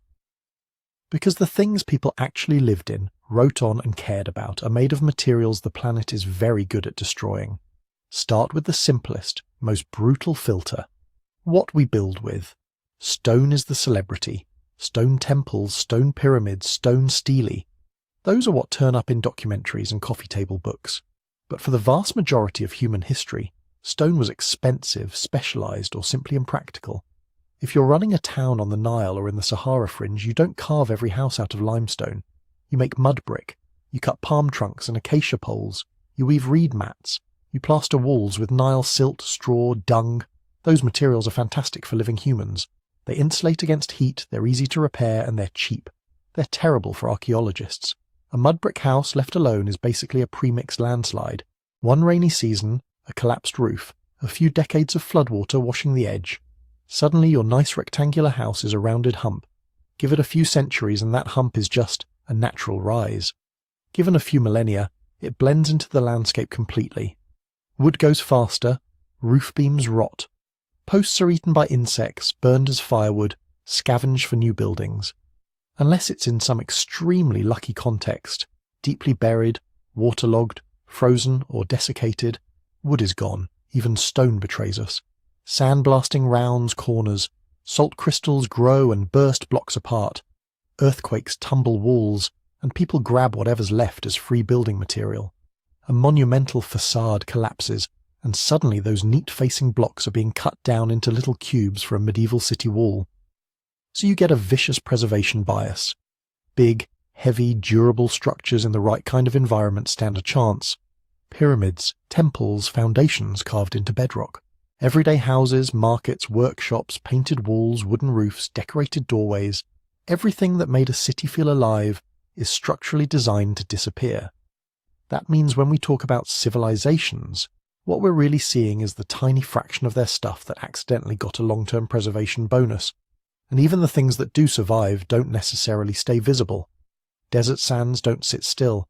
A single storm can move as much sediment as a river does in months. Dunes creep, swallow walls, expose older ones, then move on. A stone pyramid that looks like it's sitting proudly on a rock platform today might have been half buried 1,000 years ago and completely invisible 2,000 years before that. These shifting blankets of sand, gravel and dust create what you could think of as a strobe effect in the archaeological record. A site is visible for a while, then it's hidden for 1,000 years. Then a new erosion pattern peels it open again. On top of that, we're not looking everywhere, all the time. Most archaeology in desert regions is done in short field seasons, a few weeks a year, constrained by heat, funding, permits and politics. Teams pick the most promising spots, the ones with obvious ruins or prior surveys. Huge swaths of boring desert or politically unstable zones simply don't get touched. So even an entire cemetery of small pyramids or a mud brick city that once lit up the caravan routes can sit under a few meters of sand within sight of a modern road and remain officially unknown because no one happened to dig the right trench. Water makes things worse, not better. We like to imagine the desert as dry and unchanging, but over thousands of years rivers shift, lakes rise and fall, groundwater tables creep up. When a river changes course, it doesn't politely sidestep your city. It slices through it, undermines walls, carries bricks away grain by grain. Floodplains are rich for farming and terrible for long-term archaeological survival. Each season lays down a thin sheet of silt. Add thousands of seasons, and you've buried the original ground surface under many meters of new soil. The oldest houses end up so deep that even when later builders put new houses on top, they have no idea there's another town stacked directly underneath. Rising groundwater is just as destructive. Salt-laden water seeps up into old foundations, evaporates, leaves salt behind and slowly explodes stone and mud brick from the inside. Entire architectural phases can be reduced to a smear of discoloured mud.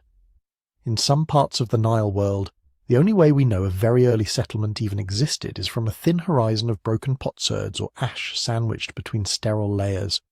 Whatever walls stood there are gone, dissolved by the same water that made the land worth living in. Now add another filter, writing. We tend to assume that once a civilization is advanced, it leaves behind a nice clear written record of its existence. But writing is not a default setting. It's a late, specialized tool, and it shows up in very particular ways. When writing appears in Egypt, Mesopotamia, the Nile south of Egypt, and later empires, it does not show us a balanced portrait of society. It shows us the priorities of people who could command scribes. The earliest inscriptions we get are ration lists, royal names, religious dedications, tax records, victory boasts. Even later, when literature and letters spread, literacy is still heavily skewed toward elites, administrators, priests. If you're a farmer on the desert edge, your entire life might pass without your name appearing on anything that survives. That means a kingdom can be wealthy, populous, culturally vibrant, and yet almost invisible in its own writing. Its people might be mentioned only as a tax category on someone else's border stele, or folded into a generic label like Nubians or Asiatics. Its local gods might show up as a foreign epithet in another culture's temple, stripped of context. Its own stories, myths, local histories never get written down or get written on perishable media. Ink on papyrus, leather, wooden tablets. Those decay fast unless they happen to be sealed in just the right kind of tomb, or abandoned room at just the right humidity. Most aren't. So you get a strange situation. Archaeologically, you might have towns, cemeteries, and monuments from a culture that was clearly doing well for centuries. Architecturally, they're no joke. They're building pyramids, mastabas, rock-cut tombs, complex irrigation systems, but in the written record they barely exist as more than a name, or not at all. From a modern public perspective, that looks like a civilization that was wiped from memory. In reality, no one sat down and erased every trace. It's just that the traces that would have shouted their story, the archives, the painted wooden panels, the everyday graffiti, were made of the most fragile stuff. And the traces that survive, the stone and ceramic, require slow, careful excavation and interpretation to turn into narrative. Add a few centuries of shifting sand, a river moving its bed, a rising groundwater, and the stone parts can vanish from casual view too. A pyramid gets stripped for building material. The casing blocks are gone. The core collapses into a rubble hill. Dunes roll in. 2,000 years later, it's just another rocky lump. Meanwhile, the societies around it change. New kingdoms rise, adopt some of the old gods, reuse some of the tombs, quarry some of the walls, and call the blocks theirs, within a few generations living memory of who originally built what has blurred beyond recovery. To us, peering back through all these filters, it feels like drama, an entire civilization erased from history. On the ground, over thousands of years, it was mostly just entropy, reuse, and indifference. Which brings us back to those desert pyramids. When we see a line of half-ruined pyramids in Sudan, or rumours of lost monuments under the Sahara, we're looking at survivors of several brutal selection processes, material, environmental, and social. For every structure that made it through, countless others, maybe whole regions of them, did not. And then there's one more filter. Who gets to tell the story at all? Because even among the ruins that do survive, not every pyramid, temple, or kingdom is treated as equally important. That has less to do with what ancient people built, and more to do with politics, both ancient and modern. That's where we're going next. When we think about ancient history, what we're actually seeing is a highlight reel, edited, curated, and sometimes aggressively rewritten by the biggest winners. Empires are not shy about this. If you're a pharaoh, an Assyrian king, a Roman emperor, your job is not to preserve an accurate multi-perspective archive for future historians. Your job is to make yourself look inevitable, chosen by the gods, beloved by the people, triumphant over enemies who, ideally, are described as faceless, nameless, and permanently crushed. So the official story becomes a kind of propaganda loop. Egypt does this ruthlessly well. For over 2,000 years, different dynasties along the Nile are conquering, fragmenting, reunifying, losing territory to the south, regaining it, marrying into foreign elites, importing and exporting gods. It's chaotic. The inscriptions don't like chaos. On temple walls and stelae, you mostly get order restored. Rebellions are pacified. Foreign lands are tamed.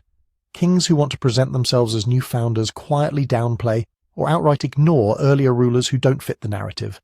Sometimes they go further than that. There's a word for it in modern scholarship. Damnatio memoriae, condemnation of memory. Egyptians didn't use that Latin phrase, but they practiced the idea. You see it with pharaohs like Hatshepsut and Akhenaten, names chiseled out, faces scraped off reliefs, cartouches hammered flat, statues reinscribed with someone else's titles. That's deliberate destruction, a conscious attempt to make a person or regime vanish from the story. Rome does the same thing centuries later. Emperors whose reigns end badly get their names struck from inscriptions, their portraits recut. The message is simple.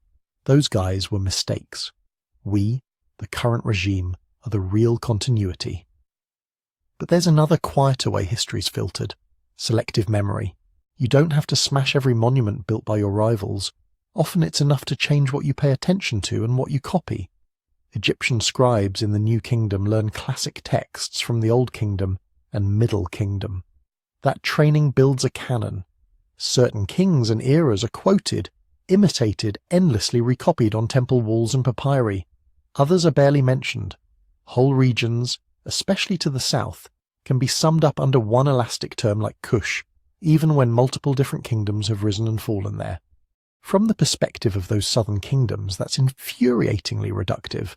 From the perspective of Egyptian state ideology, it's convenient.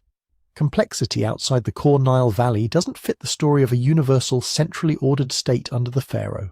So the complexity just drops out. Now imagine you're one of those southern kingdoms. You might have your own monumental architecture, pyramids, stepped tombs, rock-cut sanctuaries. You might have your own writing system, your own chronicles carved on stone or painted on plaster. You might even at certain points conquer Egypt itself, as the Kushite kings of the 25th dynasty do. For a brief historical moment, the centre of gravity flips. Kings from Nubia rule from Thebes, restore temples, present themselves as heirs to the entire Nile tradition. Then later, Egyptian dynasties, and later still Greek and Roman rulers, reassert control. They take the old forms, the old sacred sites, and carefully emphasize their own legitimacy, their own names on temple gates, their victories, their gods. In that process, previous narratives get compressed or sidelined. A whole era where power ran from south to north can be reduced in later texts to an awkward interlude before normal service resumed. That's not just about ego, it's political technology. Control the story of the past, and you help control obedience in the present. If people believe your dynasty is the natural, eternal heir of the gods, they're more likely to pay taxes and send troops. If they start thinking, actually, 5 different peoples have legitimately ruled this valley, loyalty becomes more negotiable.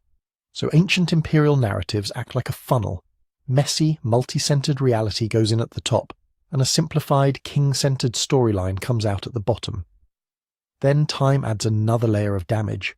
Deliberate destruction, faces chipped away, cartouches erased, temples burned, is dramatic, but numerically quiet neglect is much more powerful. A pyramid complex that stops being maintained starts losing blocks. Trees grow in the cracks. Later farmers quarry the casing stones. A new road cuts through an old cemetery. Vandals break statues not because of ideology, but because a 1,500-year-old statue is just a convenient source of dressed stone. No manifesto, no decree, just cumulative indifference. By the time medieval travellers and much later European explorers move through these landscapes, what they see is already a palimpsest. Layers written over layers, some scraped away, most faded. And then another filter kicks in. Objects start leaving their homes. From the 18th and 19th centuries onward, there's a frenzy of collecting. Pyramids, tombs, temples, from Egypt down through Nubia and into Sudan, become sources for museums, private cabinets, drawing rooms. Reliefs are sawn out of walls, inscriptions are cut up, statues are hauled hundreds or thousands of miles away. In one sense, that movement preserves things. A stela in a dry, stable museum basement is safer than one sitting under a collapsing village wall. But archaeology is not just about objects, it's about context. A single inscribed block pulled from a pyramid field in northern Sudan might end up in Berlin, another in London, a third in Cairo. Each fragment in isolation is interesting. Together in the ground, they might have formed a sequence around a chapel door, naming a king, his parents, his building projects, maybe even the local gods. Once they're separated, the sentences are cut in half. The story becomes harder to reconstruct, sometimes impossible. Looting has the same effect, but faster and less documented. Illegal digging strips graves for gold, beads, saleable statues. Pottery is smashed or discarded. Mud brick walls are torn apart without record. Whatever wasn't obviously valuable gets dumped back into the hole. Archaeologists arrive years or decades later and find a churned mess. The result is a weird, skewed archive. We have royal statues in European galleries, but sometimes we don't know which specific pyramid field they came from, or how many other monuments the king commissioned. We have strings of beads from desert tombs, but the tomb architecture is gone. We know that a region was important, the number of artifacts says so, but pinning down who exactly ruled there, when, and how their power rose and fell becomes a puzzle with most of the pieces missing, and the box art thrown away. Then layer on top of all that the politics of modern scholarship. For a long time, the story of ancient civilization was written mainly by European and North American academics, working in a colonial or post-colonial framework. Funding, access, prestige.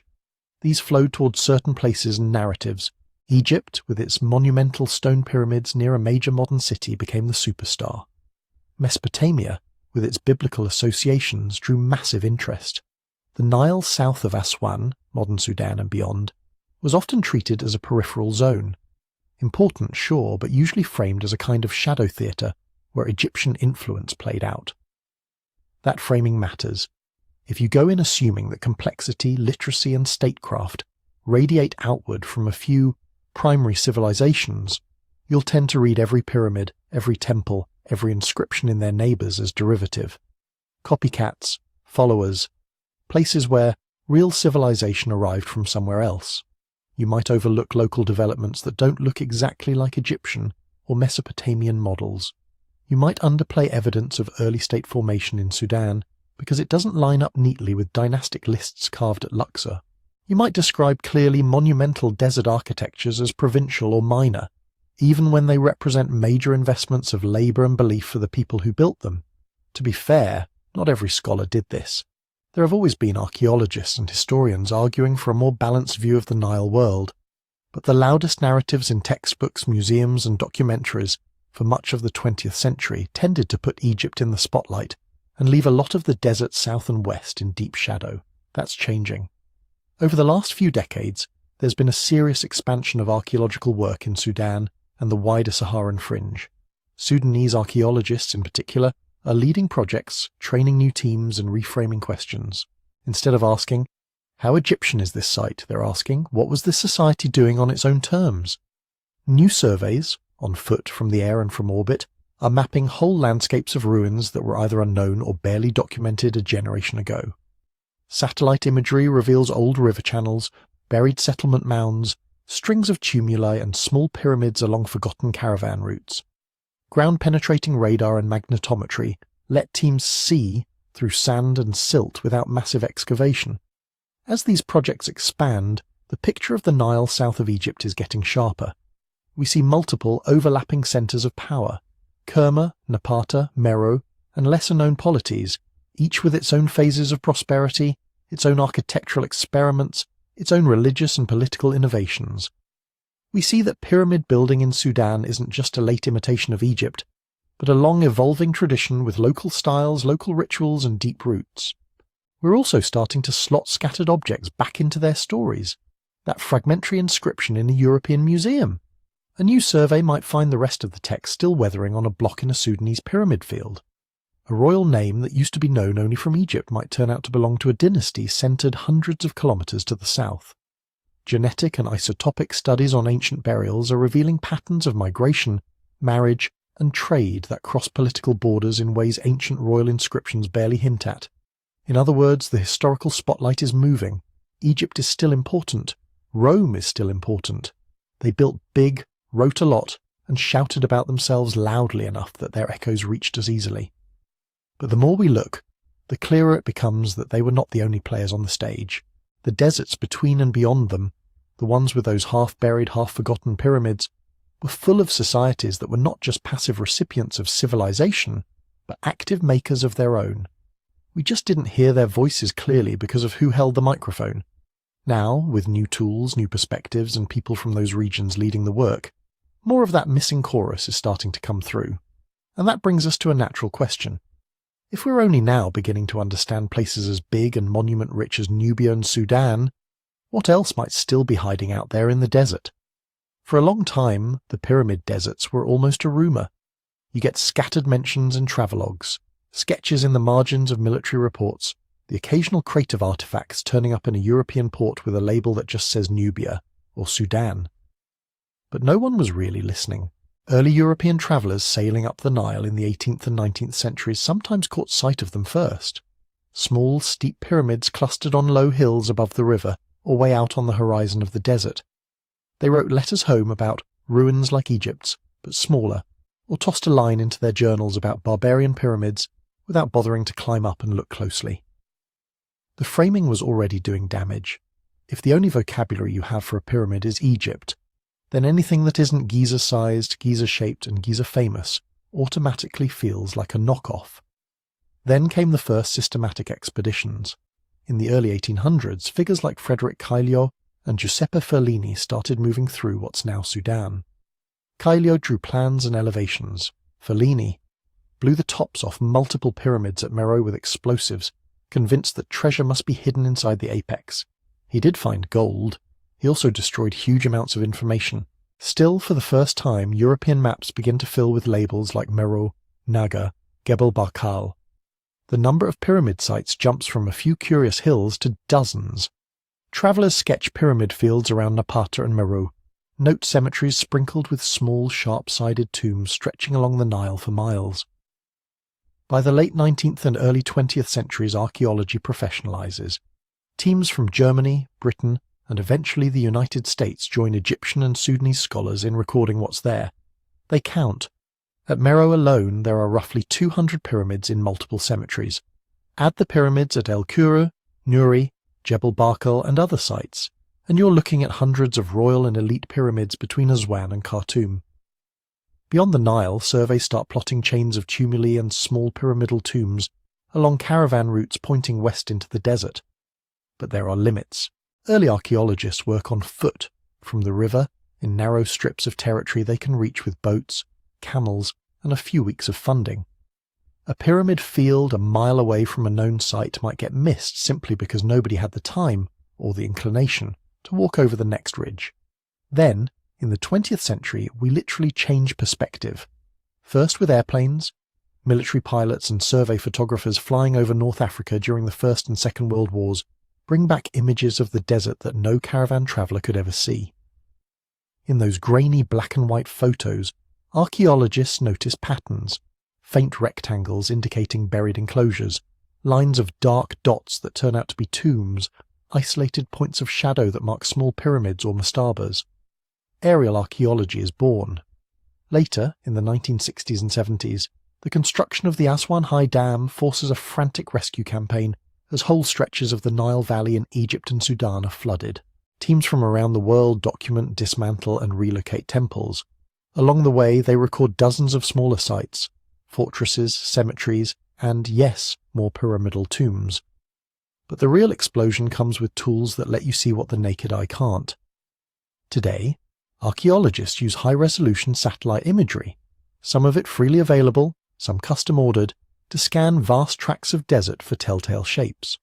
A pyramid, even a ruined one, casts a particular kind of shadow. Its footprint disturbs the soil in a way that shows up as a subtle colour change from orbit. Low walls, buried courtyards and causeways leave geometric signatures that computers can be trained to recognise. What used to take months of walking can start with a few days of desk work. You scroll over a satellite mosaic of northern Sudan and suddenly notice, here's a cluster of regular mounds on a plateau. Here's a linear arrangement of small conical features along an old river channel. Here, a faint triangle that might be the eroded remains of a mud brick pyramid. Once something promising is spotted, ground teams go in. They bring more than shovels. Ground-penetrating radar can send pulses into the sand and record reflections from buried walls, chambers and voids. Magnetometry can pick up differences between fired brick, stone and natural sediment. Resistivity surveys map how easily electrical currents move through the ground, highlighting hidden structures. These methods don't give you a glossy 3D movie of a pyramid under the sand, no matter what TV shows imply. But they do give archaeologists a blueprint. There's something rectilinear here, a corridor there, a cluster of pits over here. That matters because excavation is destructive. Every trench you open, every block you move, changes the site forever. If you know in advance where the key architectural elements are, you can target your work, preserve more for the future, and answer specific questions instead of just digging blindly. Then there's the timing question. Earlier generations often relied on stylistic comparisons. This pyramid looks a bit like late Napatan examples, so it's probably around X centuries BCE. Useful, but fuzzy. Now we have a toolkit of dating methods that sharpen the picture. Radiocarbon dating can pin down the age of organic materials associated with a pyramid. Charcoal from construction fires, wooden beams, textile fragments from burials. Optically stimulated luminescence can estimate when quartz grains in the surrounding sand were last exposed to sunlight, clues to when a monument was built or buried. Improvements in ceramic typology, combined with absolute dates from kiln sites, help anchor pottery sequences that show up in tombs. Individually, none of these methods is perfect. They have error ranges, contamination risks, calibration issues. But when multiple lines of evidence converge, a radiocarbon date, a ceramic style, an inscription naming a king whose reign we roughly know, timelines stop being vague smudges and start becoming sharper outlines. This is where things get interesting. New data can nudge, stretch, or rearrange the timeline of who built what, when, and in response to whom. A pyramid field once assumed to be late might, with better dating, turn out to straddle a transitional period between two kingdoms. A type of tomb decoration previously thought to be copied from Egypt might prove to appear earlier in Sudanese contexts than in Egyptian ones. Burial goods traced isotopically to distant regions might show that a supposedly provincial cemetery was plugged into long-distance trade networks. None of this demands a total rewrite of human history, or a secret super-civilization hidden in the dunes. What it does is tighten the weave of the story. Connections that were blurry become clearer. Gaps that looked like empty centuries fill with evidence of local innovation, political shifting, and cultural exchange. The narrative stops being a straight arrow pointing north from Nubia to Egypt and becomes a web of back-and-forth influences. So why isn't every pyramid desert mapped, scanned, excavated, and front-page news by now? Because archaeology lives in the real world. Fieldwork is expensive. You need permits, vehicles, fuel, equipment, specialists, local staff, time. In many countries, there are far more sites than there are funded projects. Governments have to decide, do we spend limited money on hospitals and schools, or on excavating a remote cemetery with 80 small pyramids no tourist will ever visit? Access is another break. Some pyramid fields lie in zones that are hard to reach even in peacetime. Deep desert, areas with no reliable water, regions without roads. Others sit in places affected by conflict, where it's simply not safe to send teams. Political instability can halt projects overnight, cut off collaboration, or make long-term planning impossible. There are also quieter obstacles. International attention tends to cluster where it's easiest to work and where media interest is guaranteed. A project at Giza or Luxor can attract sponsors, TV crews, and tourism dollars. A project at an obscure pyramid cemetery, 100 kilometers from the nearest paved road, less so. That skews where the cutting-edge tools get deployed and where the big discoveries are most likely to be publicized. All of this feeds back into perception. If you only ever hear about a few famous pyramid fields, it's easy to assume they're the only ones that matter, or the only ones that exist. The deserts beyond them become blank space on the mental map, but blank space on a map is not the same thing as a blank past. Those satellite-detected mounds no one has visited yet, they're history. Those half-documented tumulus chains along a fossil riverbed, history. The cluster of low, eroded pyramids near a modern village that hasn't seen a single scientific excavation. Also history.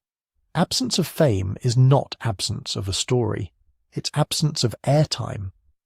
Modern rediscovery of the pyramid deserts isn't a single aha moment where one heroic archaeologist stumbles on a lost civilization. It's a slow, cumulative process. A traveller's sketch here, a colonial survey map there, a grainy wartime aerial photo, a satellite image downloaded onto a laptop, a ground-penetrating radar profile run by a Sudanese grad student, a radiocarbon date from a scrap of wood pulled out of a forgotten tomb shaft. Piece by piece, the silence around these places is thinning. The pyramids were always there. The people who built them lived, ruled, traded, and buried their dead whether or not anyone in Cairo, Rome, or London cared. What's changing now is not their past, but our ability and our willingness to see it. And once you start seeing it, another question pushes in. If the deserts we thought we knew are still yielding new pyramids and new stories, how do we make sense of all the myths people tell about pyramids in general? Why are we so ready to fill gaps in our knowledge with ideas about lost ages and erased civilizations? Because in some ways the myth is doing us a favor. It takes a world that is actually messy, crowded, and weirdly contingent, and swaps it out for something clean. One master civilization, one hidden timeline, one moment when they had it all figured out, and then they vanished. That story is incredibly efficient. You don't have to remember names like Kerma, Napata, Meroe, Old Kingdom, Middle Kingdom, New Kingdom, 25th dynasty, you don't have to juggle overlapping chronologies, regional styles, local politics, river levels, trade routes and climate shifts. You just say, before Egypt there was a super civilization. It built all the pyramids. Then it was erased. Done. Your brain loves that. Humans are pattern hunters. We're constantly trying to compress chaos into something that fits in working memory. Many cultures, over thousands of years, influencing each other unevenly, sometimes copying, sometimes competing, sometimes forgetting, is accurate, but it's also cognitive heavy lifting. An advanced lost civilization that got wiped out is one neat compression, and if that civilization is super advanced, laser tools, anti-gravity, star maps, that adds another attraction. It flips the emotional script. Instead of feeling small in the face of deep time, you get to feel like an insider. You know the secret truth. You're smarter than the dusty scholars with their boring dates and potsherds. You see the pattern they're too blinkered to notice. That feeling is addictive. Now put that impulse into an environment that is actively selecting for the most striking, simplest possible version of any story. Algorithms on YouTube, TikTok, Instagram, and every other platform are not neutral librarians. They are sorting machines that reward whatever keeps eyes on the screen. A 12-second clip that says, "Hundreds of pyramids in Sudan older than Egypt, hidden by mainstream history," and slaps a dramatic soundtrack under drone footage is perfect algorithm food. It's visually intense, emotionally charged, and easy to grasp. The actual context, that most of those Sudanese pyramids are later than the Old Kingdom, that they belong to specific Nubian kingdoms with their own long, complicated timelines, that dating them involves inscriptions, ceramics, and radiocarbon curves, does not fit in 12 seconds, so it gets shaved off. The image of mysterious pyramids in the desert survives. The labels fall away. That's what algorithms amplify, decontextualized impact. Once an image has escaped its caption a few times, it becomes a kind of free-floating symbol. Someone grabs a photo of the pyramids at Meroe and says, "Pre-Egyptian pyramids no one talks about." Another creator sees that, assumes the caption is true, and repeats it. A third person stitches the clip with a line about evidence of global cataclysm 12,000 years ago. Nobody sat down in a smoky room and conspired to lie about Meroe. The lie assembled itself out of fragments, nudged along by a system that rewards whatever produces clicks and outrage. This is how true facts get remixed into something unrecognizable. There really are hundreds of pyramids in Sudan. There really has been a long history of European scholars downplaying Nubian and other African civilizations. There really are gaps in the archaeological record, places we haven't excavated, sites we've lost to looting, dams, and development. If you're building a myth, you don't need to invent anything from scratch. You just rearrange. You take Nubian kings conquered Egypt around 730 BCE and built their own pyramids, and strip it down to black pharaohs, and then stretch it into original pyramid builders before Egypt. You take Saharan climate was different 6,000 years ago, and inflate it into lush prehistoric metropolises with skyscraper-sized pyramids. You take some ancient sites are poorly documented, and twist it into they're hiding the truth. Each layer is one step further from the evidence, but one step closer to emotional satisfaction. So what do you do with that as a viewer, without turning off your sense of wonder? You don't need a PhD, you need a few simple habits. First, always ask, who's talking and how do they know?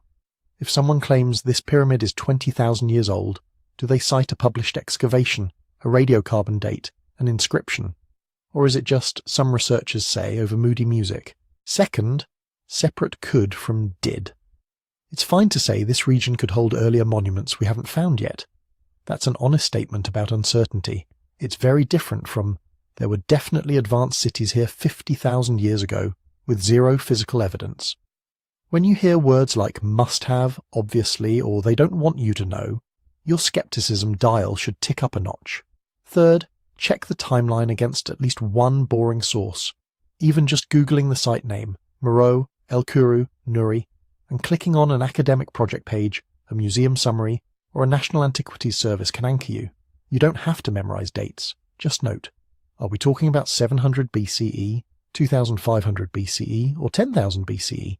That alone filters out a lot of fantasy. Fourth, watch for moving goalposts.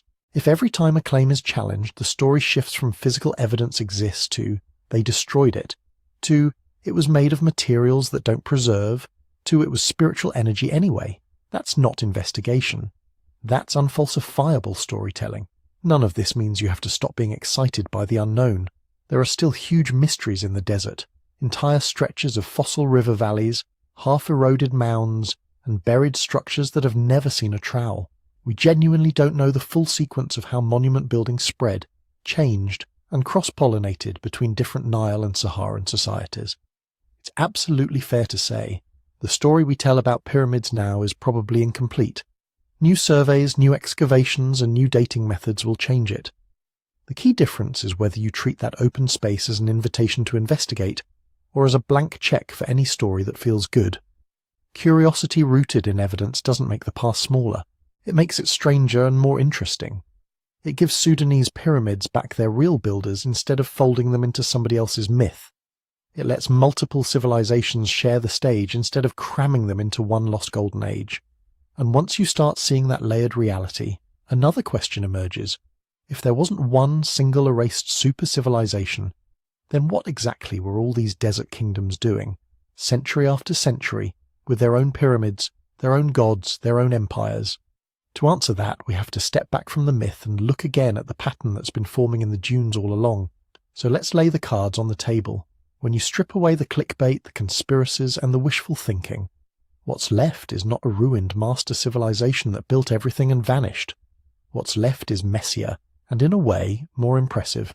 Over thousands of years, multiple African societies looked at their dead and decided they were worth building for.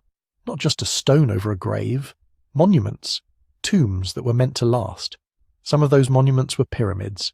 You have Egypt in the north, starting with mastabas and step pyramids in the 3rd millennium BCE, experimenting with shape, scale, and engineering until they hit that iconic smooth-sided form at Giza. You have Kush to the south, in what is now Sudan, starting much later, around the 8th century BCE, adapting and transforming the pyramid idea into something distinct. Steeper angles, smaller bases, different burial chambers, different rituals. Not copies, not prototypes, their own thing. You have earlier tumuli and royal mounds in Nubia and the Central Sahara, centuries and millennia before Kushite pyramids, where elites were buried under big earth and stone structures, sometimes with ring walls or little chapels. Monumental, but not yet pyramids in the geometric sense. Layer those together, and the picture that emerges is not Egypt first, everyone else imitating forever, and not lost global builders did everything. It's a long, uneven conversation across rivers and deserts, where different African societies keep reinventing what it means to mark a powerful death. So what can we say clearly about the Kushite pyramids themselves? We can say they are real, numerous, and historically recent compared to Old Kingdom Egypt. The bulk of the pyramids at sites like El Kuru, Nuri, and Meroe date from roughly the 8th century BCE to the 3rd century CE. That's over 2,000 years after the Great Pyramid was built. We know this not because some committee of mainstream historians voted on it, but because of hard, annoying evidence, hieroglyphic and Meroitic inscriptions with king lists and dates, objects that match well-dated Egyptian and Mediterranean trade goods, radiocarbon samples from organic material in and around the tombs. We can see specific Kushite kings we also know from Egyptian records, Pianki, Taharqa, Tanwetamani, entombed under their own pyramids in Sudan after they had ruled as pharaohs in Egypt. Their pyramids are not mysterious outliers. They sit squarely inside a timeline that crosses the border between what we now call Egypt and what we now call Sudan. We can say that many of these pyramids are later than, not earlier than, the classic Egyptian examples. When a short video tells you these Sudanese pyramids are 10,000 years old, you're being asked to throw away every line of archaeological dating so far and believe nothing in particular. We can say they were built by black African kings and queens whose power was based on control of trade routes, gold, iron production, and agriculture along the Middle Nile. They were plugged into Mediterranean and Red Sea networks. They minted their own coins, they carved their own scripts.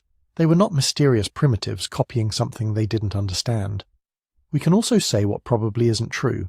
It is vanishingly unlikely that the Kushite pyramids, as we see them today, are the surviving tips of structures built 20,000 or 50,000 years ago, by some earlier, erased civilization. Stone does not keep secrets that well. If something that huge had stood through dozens of ice ages, we would see different kinds of weathering, different surrounding deposits, different layers of occupation around them. It is extremely unlikely that there was one single, global pyramid-building culture radiating out from the Sahara tens of thousands of years ago. The similarities between pyramids in Egypt, Sudan, Mesoamerica, and elsewhere are well explained by convergent architecture. If you want to stack heavy materials high without advanced tension structures, a tapered form is obvious. People in different places solve the same physics problem the same way. But saying those timelines don't hold up is not the same as saying there was no erasure. There was. It just looked different. For centuries, European scholars framed Nile history with Egypt at the centre and Nubia, Kush, and everything farther south as peripheral, derivative, or barbarian. Excavations in Sudan were fewer. Funding was thinner. Museums prioritised the big limestone celebrity tombs over the smaller sandstone ones in the south. Modern political borders didn't help. Wars, instability, and underfunded antiquities services meant that thousands of Sudanese sites were mapped roughly, if at all. Dams and reservoirs flooded whole valleys. Looters tore into mounds long before archaeologists could get there. Archaeology itself has a built-in bias.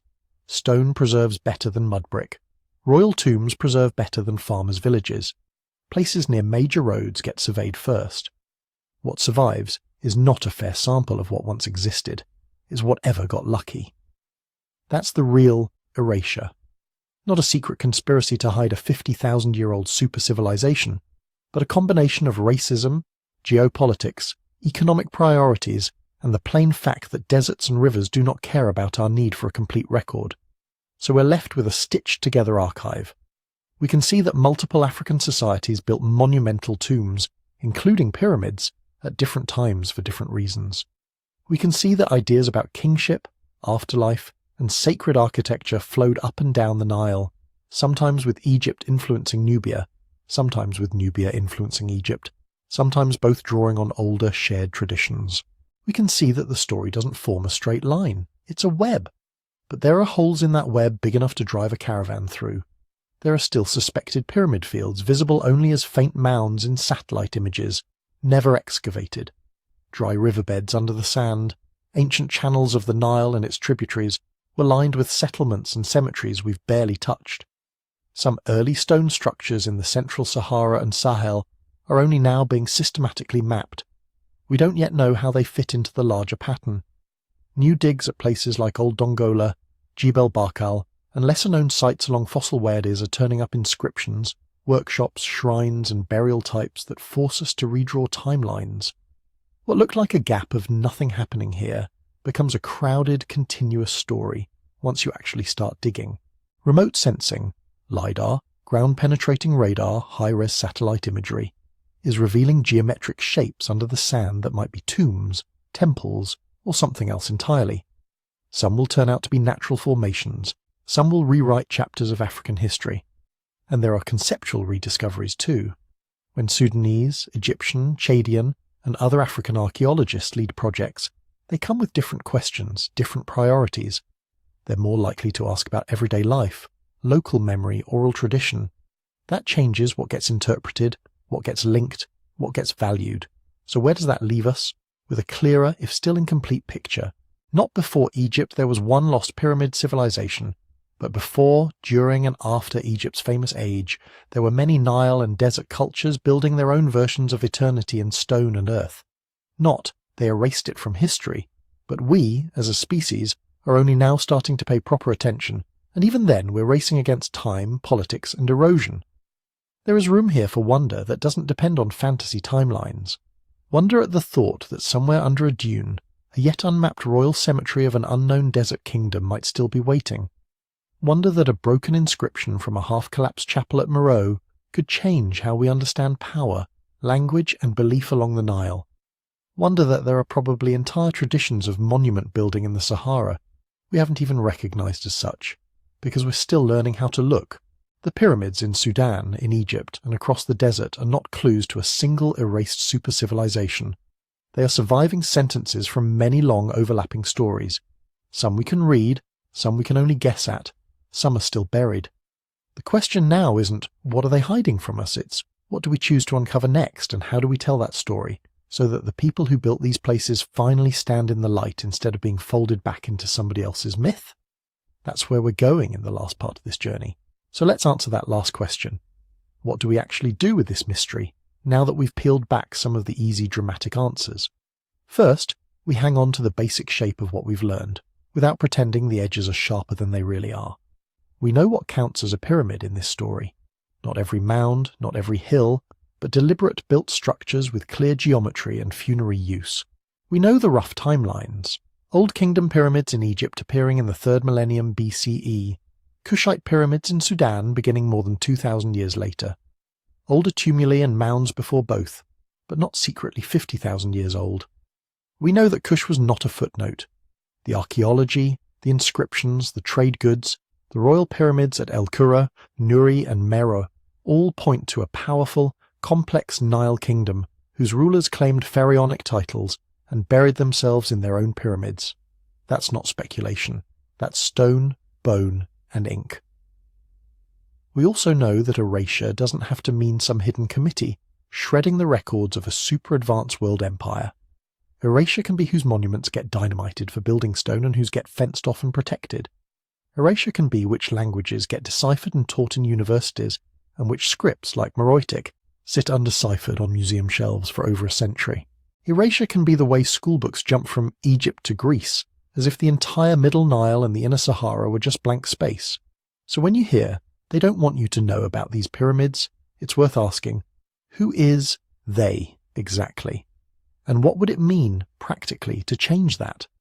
Because there is something we can do. Several somethings, actually.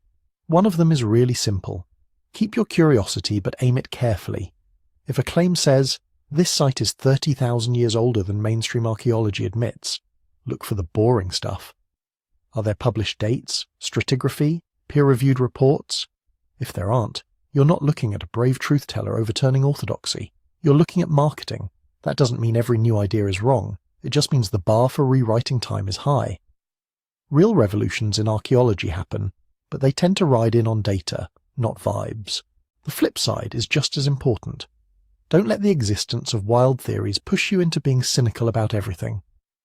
If you feel that itch, that sense that the past is bigger and stranger than the neat textbook story, you're not wrong. The Nile, the Sahara, the Arabian deserts, the Sahel, they are full of unsolved questions.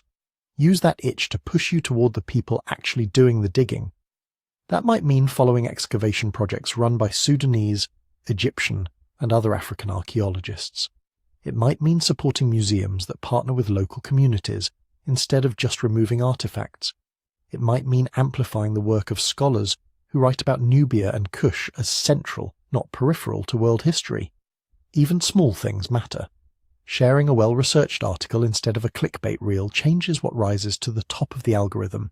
Buying a book about real African archaeology instead of another Ancient Aliens title sends a signal about what stories are worth investing in, which brings me to something I'm really excited to share with you. If you like this blend of hard evidence, deep time, and a little bit of narrative imagination, I've written a whole book that dives into prehistoric secrets from around the world. Ice Age bottlenecks, vanished coastlines, forgotten migrations, the kind of long, slow dramas that shaped the world long before Egypt ever stacked a stone. You can read more about it and pick up a copy if you want to at sleepytimehistory.com. It's written in the same style as this episode, grounded in current research, honest about uncertainty, but still willing to follow a trail of clues into deep prehistory. Supporting things like that, books, projects, channels that take the past seriously, is one of the concrete ways you can push back against the real erasures. You make it easier for people studying Kushite pyramids, Saharan stone circles, or submerged coastal sites to get heard over the noise. And if you want to help this particular video reach more people who've only ever heard the Lost Civilization version of the story, there are a couple of easy buttons right in front of you. If you haven't already, please tap like. It genuinely helps push this kind of content into the feeds of people who are on the fence between evidence and entertainment. Hit subscribe if you want more long-form deep dives into ancient history, prehistory, and the weird corners of the human timeline. And if you've watched this far, you're exactly the person I'm making these for. Most importantly, drop a comment. Tell me what you think the most surprising part of the Kushite story is. Tell me what you'd like to see a full episode on next. Meroe's iron industry, Saharan rock art, forgotten Arabian kingdoms, something else entirely. And, like I asked earlier, let me know where you're listening from. One of my favourite things about doing this is seeing people from Khartoum and Cairo and Nairobi and London and Sao Paulo and small towns I've never heard of, all watching the same story about a desert full of broken stone. Because that's the last piece of this. These pyramids, these mounds, these half-buried walls in the sand, they don't need us to be real. They were there before our theories, and they'll be there after. What we choose to do now is about us. We can turn them into props for someone else's fantasy civilization. Or we can treat them as what they are. The surviving edges of real human lives, real grief, real ambition, real experiments in how to build eternity out of mud and stone. If we do the second thing, if we stay curious, stay critical, and support the people actually coaxing stories out of the ground, then the mystery doesn't shrink.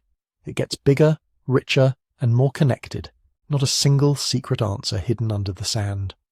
A whole landscape of answers, some already visible, some still buried, waiting for the next trowel, the next satellite pass, the next person who decides that what Nubian kings and desert builders did 3,000 years ago is worth knowing in detail, not just in myth. If that sounds like a journey you want to keep taking, stick around. There is a lot more history hiding in the dunes.